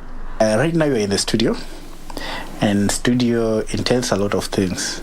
As you can see, you might think these are decorations. These are not decorations, these are acoustic forms that are used for at least to reduce echo. Between this and the main wall, we have another treatment. We put something called rock wool. Some people put foam, and then you put gypsum, and then you put this. This one is just to reduce echo, but the main soundproof is behind this and the gypsum. Studio gear are the main tools used in this production process. Well, these are MIDI controllers. Some people will call them keyboard, but they're not keyboards. These are MIDI controllers. The control sound that we have on our DAW. DAW is our digital softwares that we use to record. We have so many kind of those softwares, but as we use the one that is called Logic. Then of course our computer, studio monitors, sound card, and that's our booth where there's microphone and our musicians sing from that side. The song production process involves different kinds of sounds and instruments. So, what is the first step in the music production process? It comes, we create from nothing to something. So we started by listening to his idea. I captured it immediately. I had to look for tempo. Tempo is the speed. Every song must have a constant speed and time signature. In music, they call it time signature. So we look for the time signature. Some songs call for outsourcing of live instruments. At some point, we usually outsource now live instruments, because when there's some songs, if you put live instruments, it gives the song very, very good classical sound. But does everybody who comes to the studio qualify as a musician? There's some who have money, but they can't sing. And even if you train them, you take them to school, they can't sing, but they're passionate about it. And there are those who are just gifted. They come the first day, you listen to them, you're like, hey, we're working with this one. Again, they don't struggle.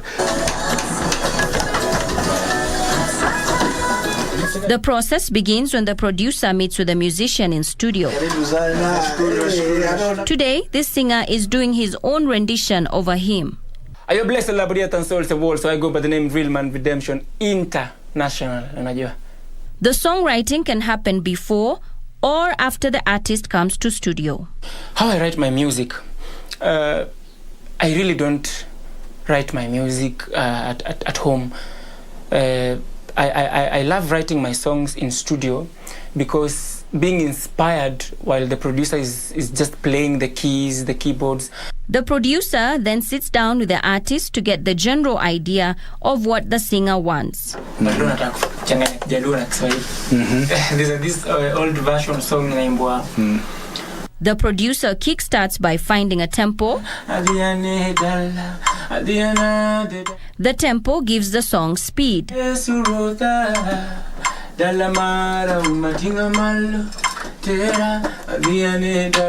Next, the producer finds the chords that will be a bed on which the instrumentation is laid.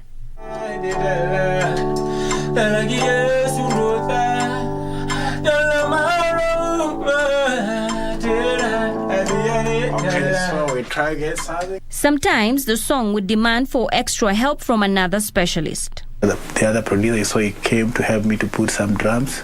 After that is done, the vocals are added. Yeah. The singer's voice is captured through the microphone.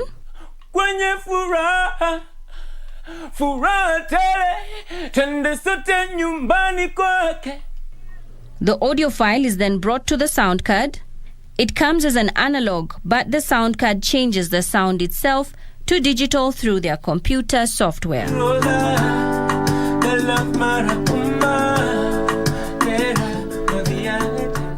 This fine to the process, everything is considered as a demo, meaning there's room for more changes to be added to the instrumentation and the beat production. The first instrumentation was the keyboard, the piano sound. Actually, I layered. Layered is whereby you mix more than one instrument at the same time, and then you play with the keyboard. So I layered electric piano or e-piano. I layered piano itself, and then some strings.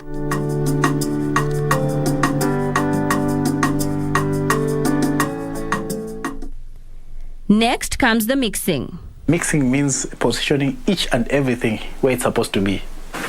You know, every instrument has a frequency, making sure that every instrument falls in the right frequencies and then also falls in the right position.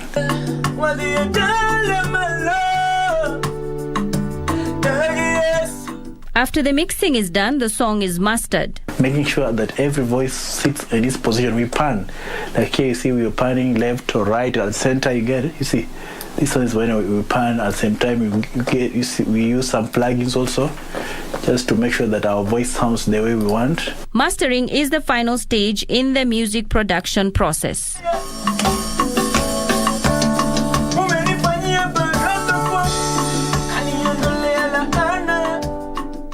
And then we have a song.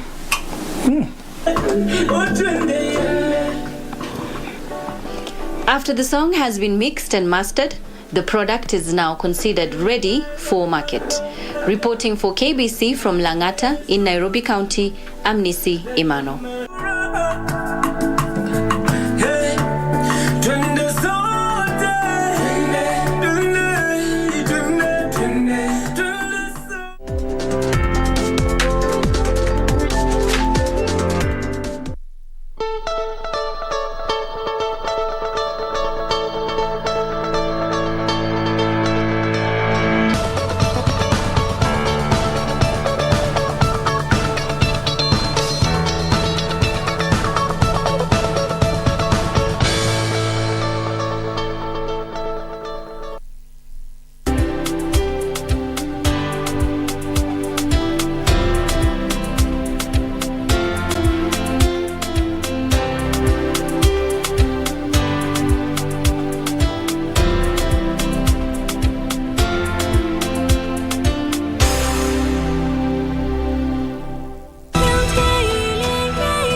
The Heavenly Kingdom will note this. Or don't give a damn what they think. He has the Jade Dragon fan. I guess. He must be Echo. Would you like to teach him a lesson?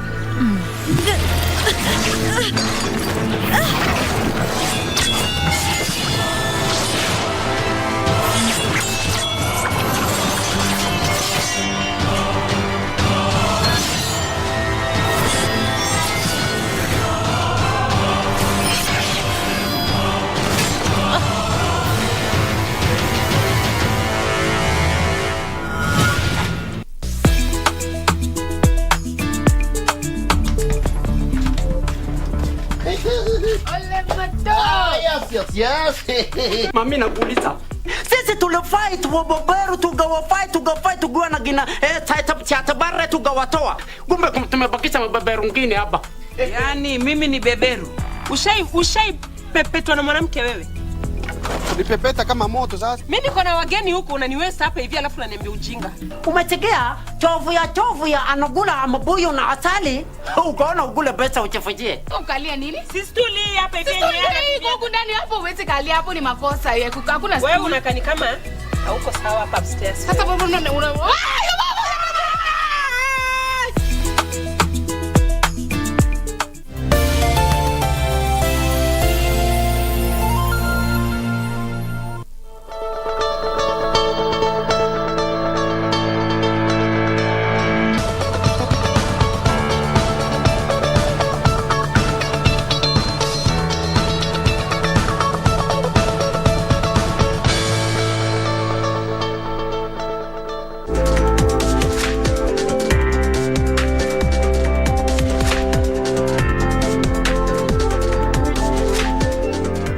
So much hue and color fills our world. That's why on this exciting episode of The Process, we take you with us to Thika to witness the paint-making process. The raw materials are received mostly packed in sacks and containers containing different solvents and calcium carbonates. For the water-based paint, the raw materials include Calgon, Dispex, Malgon, and Texanol. Here we have so many varieties of raw material. We import raw material. We don't buy them locally, we import them. They come here, we receive them, we check the expiry dates. The paint production process begins with the weighing of the raw materials. The one in the buckets are solvents, but the one in bags are calcium carbonates. That one is Dispex in the bucket.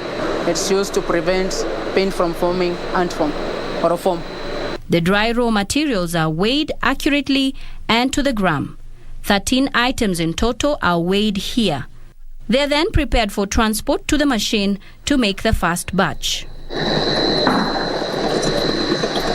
At this production area, the mixing begins. Now from weighing area, we are now at the production area where we can see is now starting the machine. The correct amount of solvents is poured in.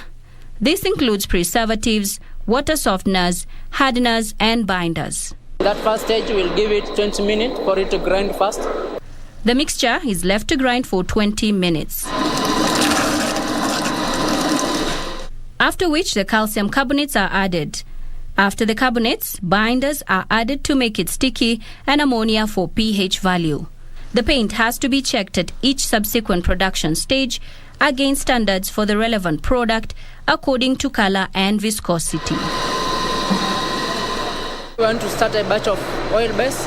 For oil-based paint, the raw materials include long oil that is used as a binder and solvents like kerosene and dryers like calcium, zirconium, cobalt, and anti-skin. The first thing when we want to make oil base, we started with the long oil, which is our binder.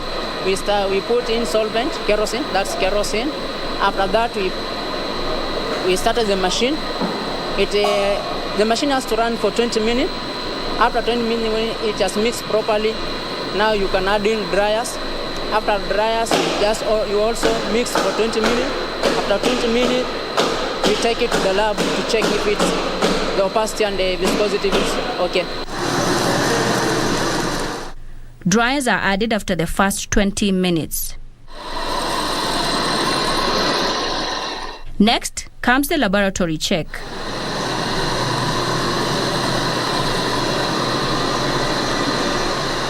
That is carried out for density, velocity, acidity, and color inspection. That glass, we check the opacity. When you look through that glass, you can see if the opacity is different or they match. Here, the new paint is now compared against the standard paint to check both the mass tone and the undertone of the paint.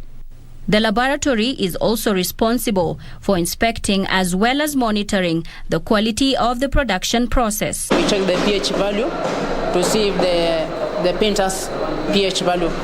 When the acidity is low, the paint will not stay for long in the market. It will start smelling. So we have to make sure the acidity level is okay. Then after the acidity level, now we will approve the paint for filling. This is in order to ensure that only quality products are produced.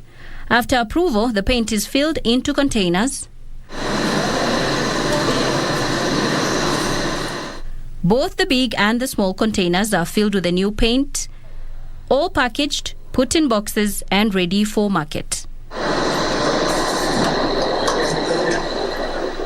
And that sums it up for the paint making process. Reporting from Thika in Kiambu County, I'm Nisi Emano.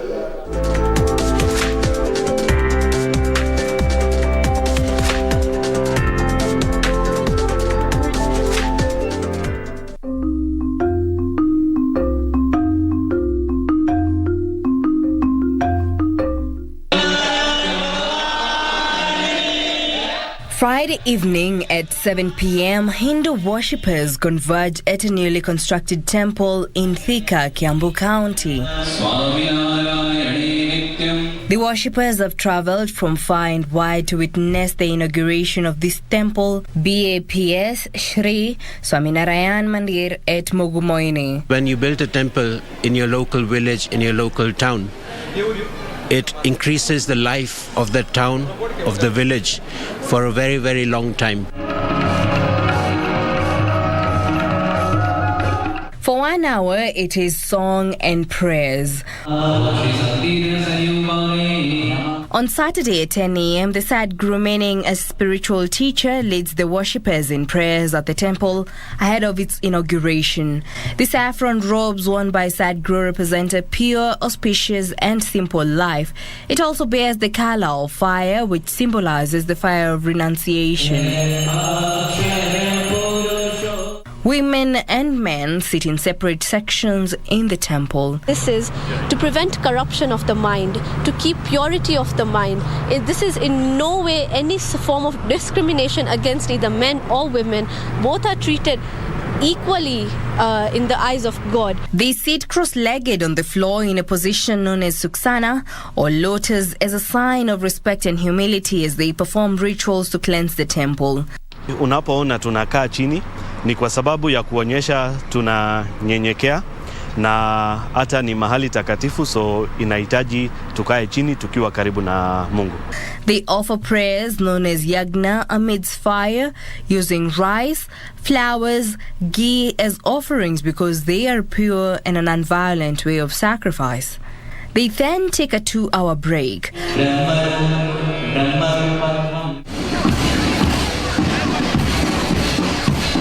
The worshippers then commence a grand procession in the streets where the deity to be installed in the temple is placed on decorated chariots and taken round the town. Grand procession that's called the Nagar Yatra. And the reason why this Nagar Yatra, that is the grand procession, is conducted is because the deities which are going to be installed in the temple are taken out on beautifully decorated floats so that they can bless the city, they can bless the city of Thika, they can bless the residents, and they can bless the different businesses that are on the roadside. On the chariot, a deity dubbed Murti is on board. This is aimed at blessing the town and business establishments to trigger their flourishing. The Sadhguru cruises in the procession in a classic. The men proceed ahead of the women, doing songs that vary from those by women. These books are our scriptures, and we are trying to show that we respect them so much that they are on our head. This is the authority we follow, the scripture. The festival culminates in the installation of Murti, the deity. Spiritual, a lot of social activities happen under the guidance of the temple, doing local social activities, for example, tree plantations, for example, looking after the poor people, feeding the poor people, looking after the needy people. These are some of the social activities that happen under the tutelage, under the guidance of our Guru, who actually has inspired this temple.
So as mentioned, today is a conversation all about cancer to understand where we are as a country. And as mentioned earlier on, we have with us Dr. Catherine Nyongesa. Thank you so much for being with us today. Thank you for having me. Karibu sana.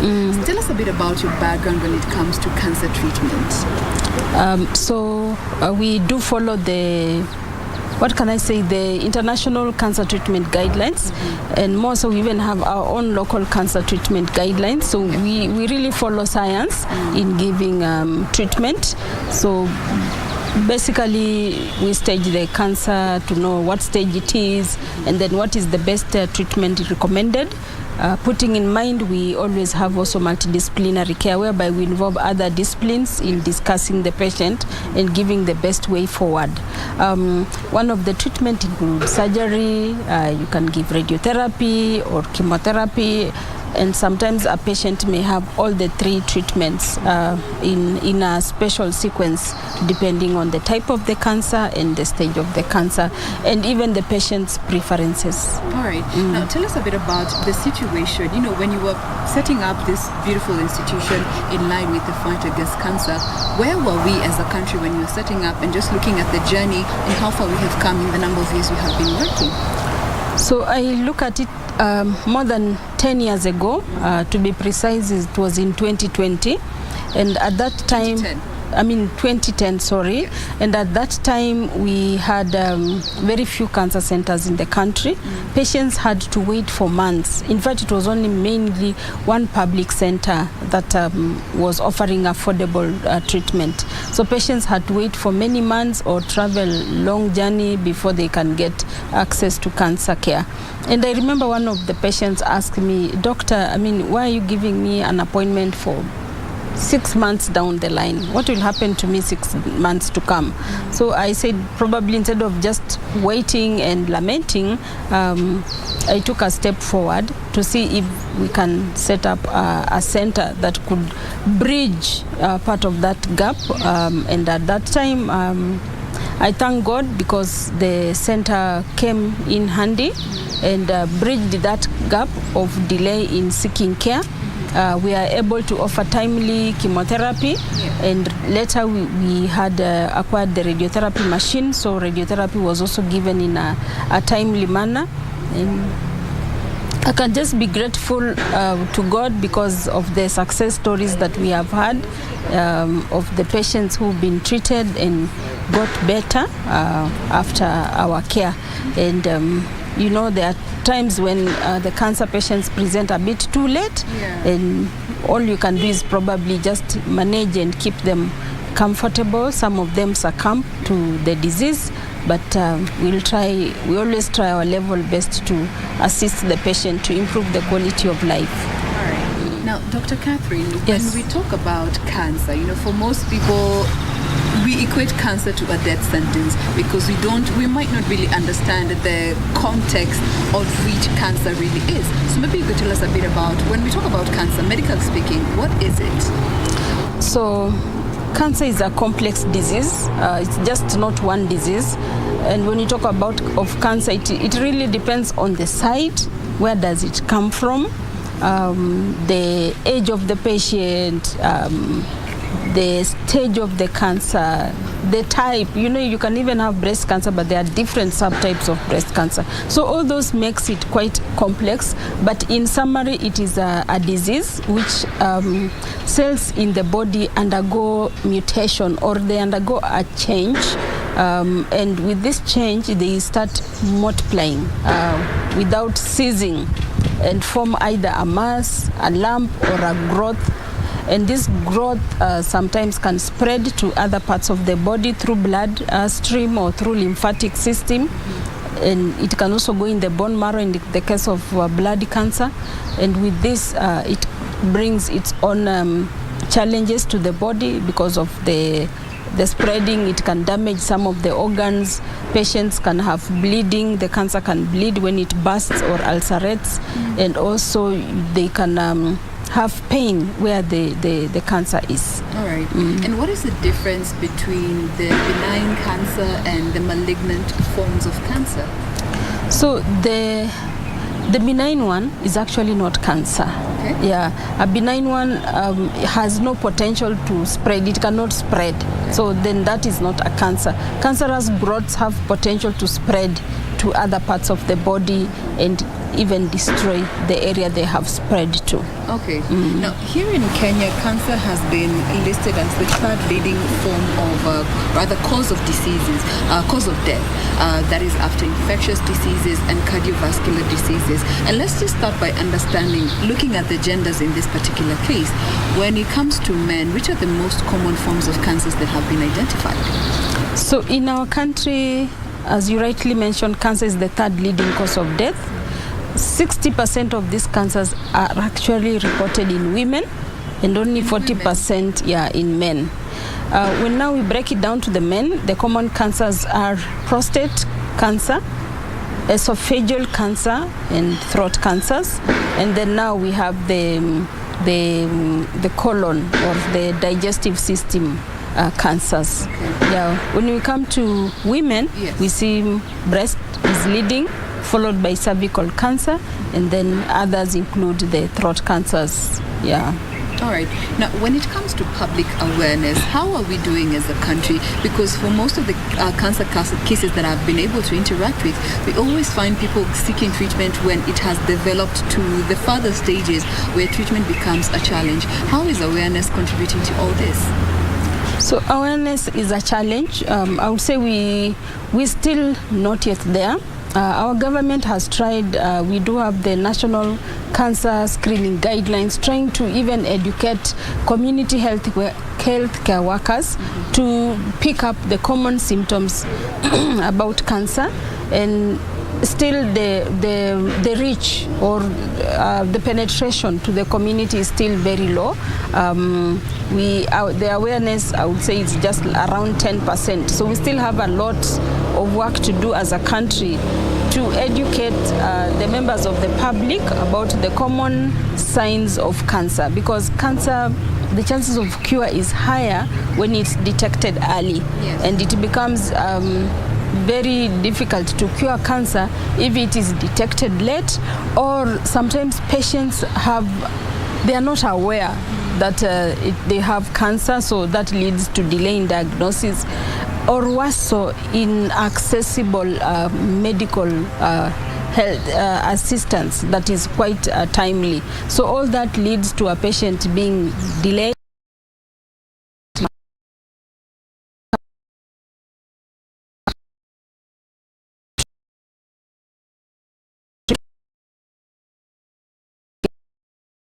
To treat when it's late, because at that time also we have a lot of cancer-related complications that arise from the spreading of the cancer. Dr. Catherine, are there any known causes of cancer? Thank you. Cancer, majority of the times we don't know the cause. We can say they are sporadic. So you'll go in the community, dig in the family history, and you'll not find anyone with cancer. So you are like the first one presenting with that cancer in your family, and like you get shocked. So there are some identifiable risk factors for cancer. We've seen, if we look in our community, we see that women are more prone to cancer. So just being a woman is a higher risk. Yeah, and then the other thing is the age. We see most of the cancers are in people older than 40 years. Then use of tobacco and alcohol increases the risk. Infective agents, for example, hepatitis B can cause liver cancer. HPV will bring about cervical cancer. And then we have EBV, some viruses or flu-like viruses, which can bring throat cancer in patients. Now, that brings me actually to childhood cancers. In the recent years, we've been seeing more and more cases of childhood cancer being reported. Is this something that is also being noticed by medics in your space, or what is actually the main cause of childhood cancers? So childhood cancer is rare in our country. In fact, about 3,000 new cancer cases every year compared to 42,000 in adults. So it is a rare disease. Unlike the causes of childhood cancer, for adults, like smoking, use of alcohol, children have none of those. So we suspect that it could be also sporadic, where the cells just undergo mutation and start multiplying abnormally. We know that children are growing and their cell multiplication is very fast, trying to differentiate into different organs to mature, and something can go wrong somehow. We also do have inheritance of some some genetic mutations. For example, we call the retinoblastoma gene, which can predispose a child to bone cancers and even eye cancers. This can run in the family.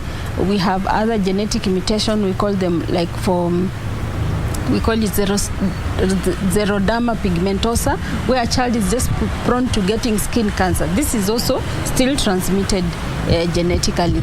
And then we also encourage that when women are pregnant, they should not involve themselves in use of tobacco, alcohol, or even undergo radiation exposure, because they'll expose the unborn fetus to radiation. Also, we encourage women to only use medicines approved by the doctor and not just to take just medicines without any special guidance. The doctor should advise them if it is safe to use it in pregnancy. All right. Also, eating soil. I see a lot of women in the village, chewing soil, and you don't know what chemicals are in that soil. Yes. And it can be absorbed and affect the fetus, and in future can bring other diseases, including cancer. All right. Tuache kusema ni mtoto anataka mawe. Ati anataka mawe. Hapana. Because there are some minerals you are eating in that soil, yes, which may be carcinogenic. Yeah. And you don't know. Now, that brings me to now the signs and symptoms that, we might not be aware to or alive to that could actually be pointing to one cancer or the other. Tell us a bit about those general signs that we need to look out for. Okay, so cancer generally will present with more than one sign or symptom. It will be a collection of them. But I'll just mention a few of the general ones, like yes, weight loss. Sudden weight loss? Sudden weight loss, and it's unintentional. You're actually not like working out, but your pain is your weight is just going. Mm-hmm. You can have a lump or a growth that is progressively increasing in size. It may be painful or non-painful. Change in bowel habits, change in like you go to pass urine, you'll have blood in urine, bleeding from the body of unexplained cause, and then I would say coughing that just persistent, it doesn't go away despite treatment. And if we just narrow down to the common cancers, say breast cancer, you'll have a lump in the breast, lymph nodes in the armpits, you could have around the collarbone area. That lump can burst through the skin. Sometimes you have like pudorrange, that's an orange peel-like appearance of your breast. It's swollen and it looks like it's an orange or an onion, those pins inside the skin of the breast. So that is a bit worrying. If it is cervical cancer, women will present with abnormal bleeding, pain on having intercourse, abnormal vaginal discharge. This is just one of the commonest symptoms. If we look at men with prostate, they'll have difficulties in shedding, micturition, a weak stream or passing urine. Sometimes the urine can get blocked, it doesn't come out easily. They strain a lot. If we look at throat cancer, you'll have a hoarse voice, soreness in the throat, difficulties in swallowing, and weight loss. These are just some of the common symptoms. But having said this, we know that these are generally symptoms that occur even with infections. Most of these symptoms actually occur with other diseases. They occur with infections, even with cardiovascular diseases. So for you to pinpoint and say it is cancer, the symptoms should be persisting at least for more than 2 weeks. And it will need a medical diagnosis. The doctor will have to confirm by doing a biopsy or taking a tissue from the growth or from the blood to confirm that it is cancer. What about in children? Because like you mentioned, we see the eye cancers, blood cancers, and especially in children. Are there any common symptoms that we can be able to look out for and know that this could be a telltale sign? So cancer is a great mimicker in children. In fact, it mimics all the infections a child can get. For example, With the lymphomas, they'll present with swollen glands in the neck. This is also common in flus. They can present with gum bleeding, nose bleeding. If they have blood cancer, they'll have bone pains, joint pains. You'll find a child just not playing the way they're supposed to play. All the time they run out, play a little bit, they come to lie down, they say, oh, Mama, I'm tired. Oh, teacher, please, I'm tired, excuse me, I can't play. They don't want to eat. They may have abnormal growths or swelling on their body. So you have to really be on the lookout. And if a parent has a high index of suspicion that this child is not well, despite treatment for infections, they need to take this child to be seen by a pediatrician who will take history, examine the child thoroughly, and try to look out for other issues which could be cancer. Because in children, 1 in 8,000 will have cancer. So it is very hard to pick this cancer in children, and unless it is somebody who a good doctor who can really examine the child and try to have a high index of suspicion to differentiate between cancer and infection. But majority of the things we see in children are actually of infection, and they can be managed, and within a week or two the child is up and about running. But when it's persistent for extended period of time, then it will be good to be screened for cancer. All right. Now that brings me to the treatment options that are available when it comes to cancer treatment, and especially here in the Kenyan space, and also just what you offer here at Texas Cancer. So in the Kenyan space, we follow science. We really try to embrace multidisciplinary care, because cancer is a complex disease. So not just one doctor can manage. It involves all the way from the nurse, the nutritionist, the counselor, the doctor, who could be a surgeon, an oncologist. We have medical physicists, we have radiotherapists, you have radiologists. So it is a whole, I cannot even name all of them. But for you to confirm cancer, number one is you need a tissue diagnosis. So the tissue will be taken to the lab, and the pathologist will be involved at that point in time. Once they confirm it's cancer, the patient will go back to the doctor, who will try to know what stage it is. Based on the stage, if it is early stage, surgery will be recommended. So the surgeons will come into play. And which stages are these? So we have early and late stage. Early stage is stage 1 and 2, where the cancer has not spread further, and then stage 3 and 4 when the cancer has spread.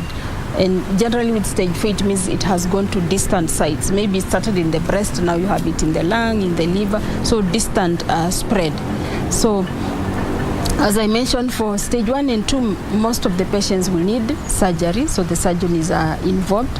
And then when you come to stage 3, now there it's a combination. The surgeon may say, I think you need to reduce this disease by giving chemotherapy, then I can operate. So you have to involve the medical or clinical oncologist in that aspect. And then when it's stage 4, you'll find now the primary treatment will be chemotherapy, so you'll involve the medical or clinical oncologist, but surgery still may come in to relieve some of the distressing symptoms like bone pain. Maybe there's a broken bone somewhere, needs to be fixed. So really it is multidisciplinary, and in summary, the treatment could be surgery, which involves cutting or removing the tumor. You can use chemotherapy, where we give drugs either orally through the mouth or through the vein. We also have immunotherapy, we have targeted therapy. So there are a lot of developments in the chemotherapy space. And then radiation therapy is using machines to treat cancer. These are X-ray equipments. And in our country, I would say we have really grown in the past 10 years. We have all these treatments available in the country. We have national cancer centers offering all the three.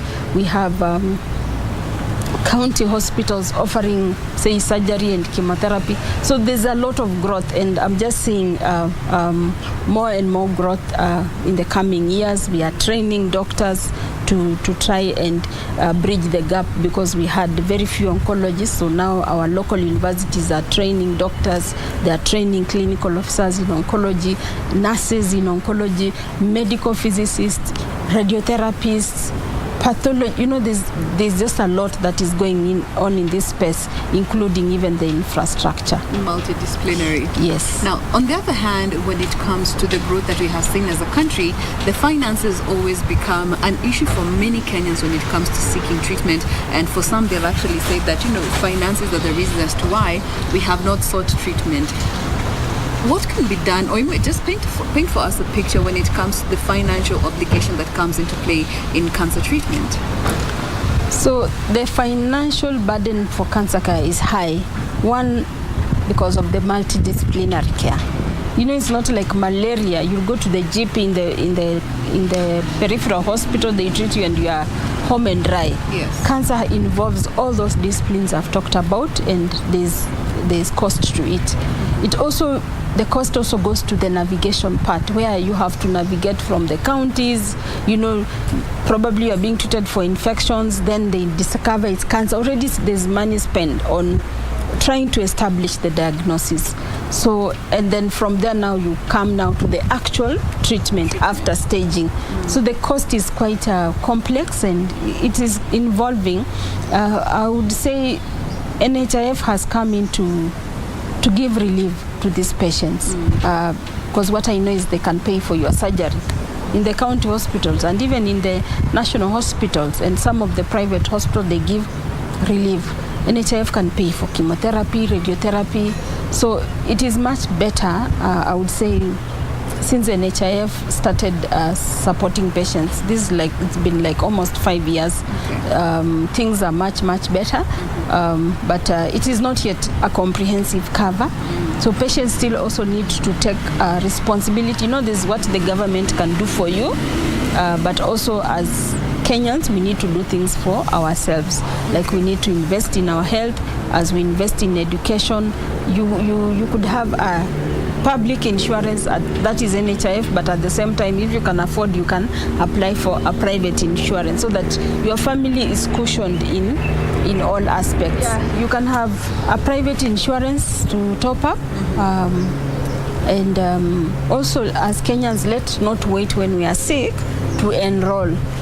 We encourage people to get a medical insurance, even if it's the NHIF. Just enroll and have the card ready, just in case you get sick and you need help in terms of finances. Now, as we bring the conversation to a close, as part of the value chain, as a stakeholder, would you say that we have an enabling environment in terms of policies here in our country, given health is a devolved ministry? How is the environment enabling you as a practitioner, as a part of the value chain, to ensure that you're giving the best to the common man and each and every patient you interact with? I think from the government perspective, I always believe the government is you and me, so we are all part of the government, being a Kenyan. And then there's a political goodwill. Our current president has put health as one of the big four agenda. So already that puts health in a step ahead in terms of attention. Though we still have a lot to be done because cancer care is complex, and the infrastructure, the human resource is all costly. And I would say probably our government need to give like soft loans to health institutions to strengthen them, like to be able to build good infrastructure, to be able to offer this very essential cancer treatment or cancer care service. I've seen, I would say in the past few years, we already have big national centers. The government has invested in those big national centers like MTRH, Kenyatta University, Kenyatta Hospital. So there's so much positivity, and all I would say is that the government should continue providing an enabling environment for this kind of healthcare growth to go on. All right. And for those that may be seeking treatment, what services do you offer here at Texas? So here we basically offer cancer treatment. We offer from diagnosis of cancer, screening, then we have chemotherapy, radiotherapy, and on chemotherapy we offer a whole range of chemotherapeutic agents like the conventional chemo, the targeted therapy, immunotherapy, and all that. We also have outpatient services, inpatient services. We treat thyroid cancer using what we call radioactive iodine. This is radiation that a patient ingests to treat the cancer in the neck from the thyroid. We also do have a pharmacy and laboratory, just to mention a few of our services. All right. Thank you so much for being with us today. How can we find you on social media? So you can find me as Dr. Catherine Nyongesa. Even Texas Cancer Center is also on social media. You can also go online, Google us, drop us an email on info@texascancercenter.co.ke. And there you have it. Cancer is a problem, but it is treatable if it is detected early. If you have the opportunity, go get screened, address those symptoms before they now become full-blown cancer, and by that we'll be able to avoid the whole situation. We have been speaking with Dr. Catherine Nyongesa. She is a clinical oncologist as well as the founder of the Texas Cancer Center here in Nairobi. I am Jen Romboy. Thank you for being with us today.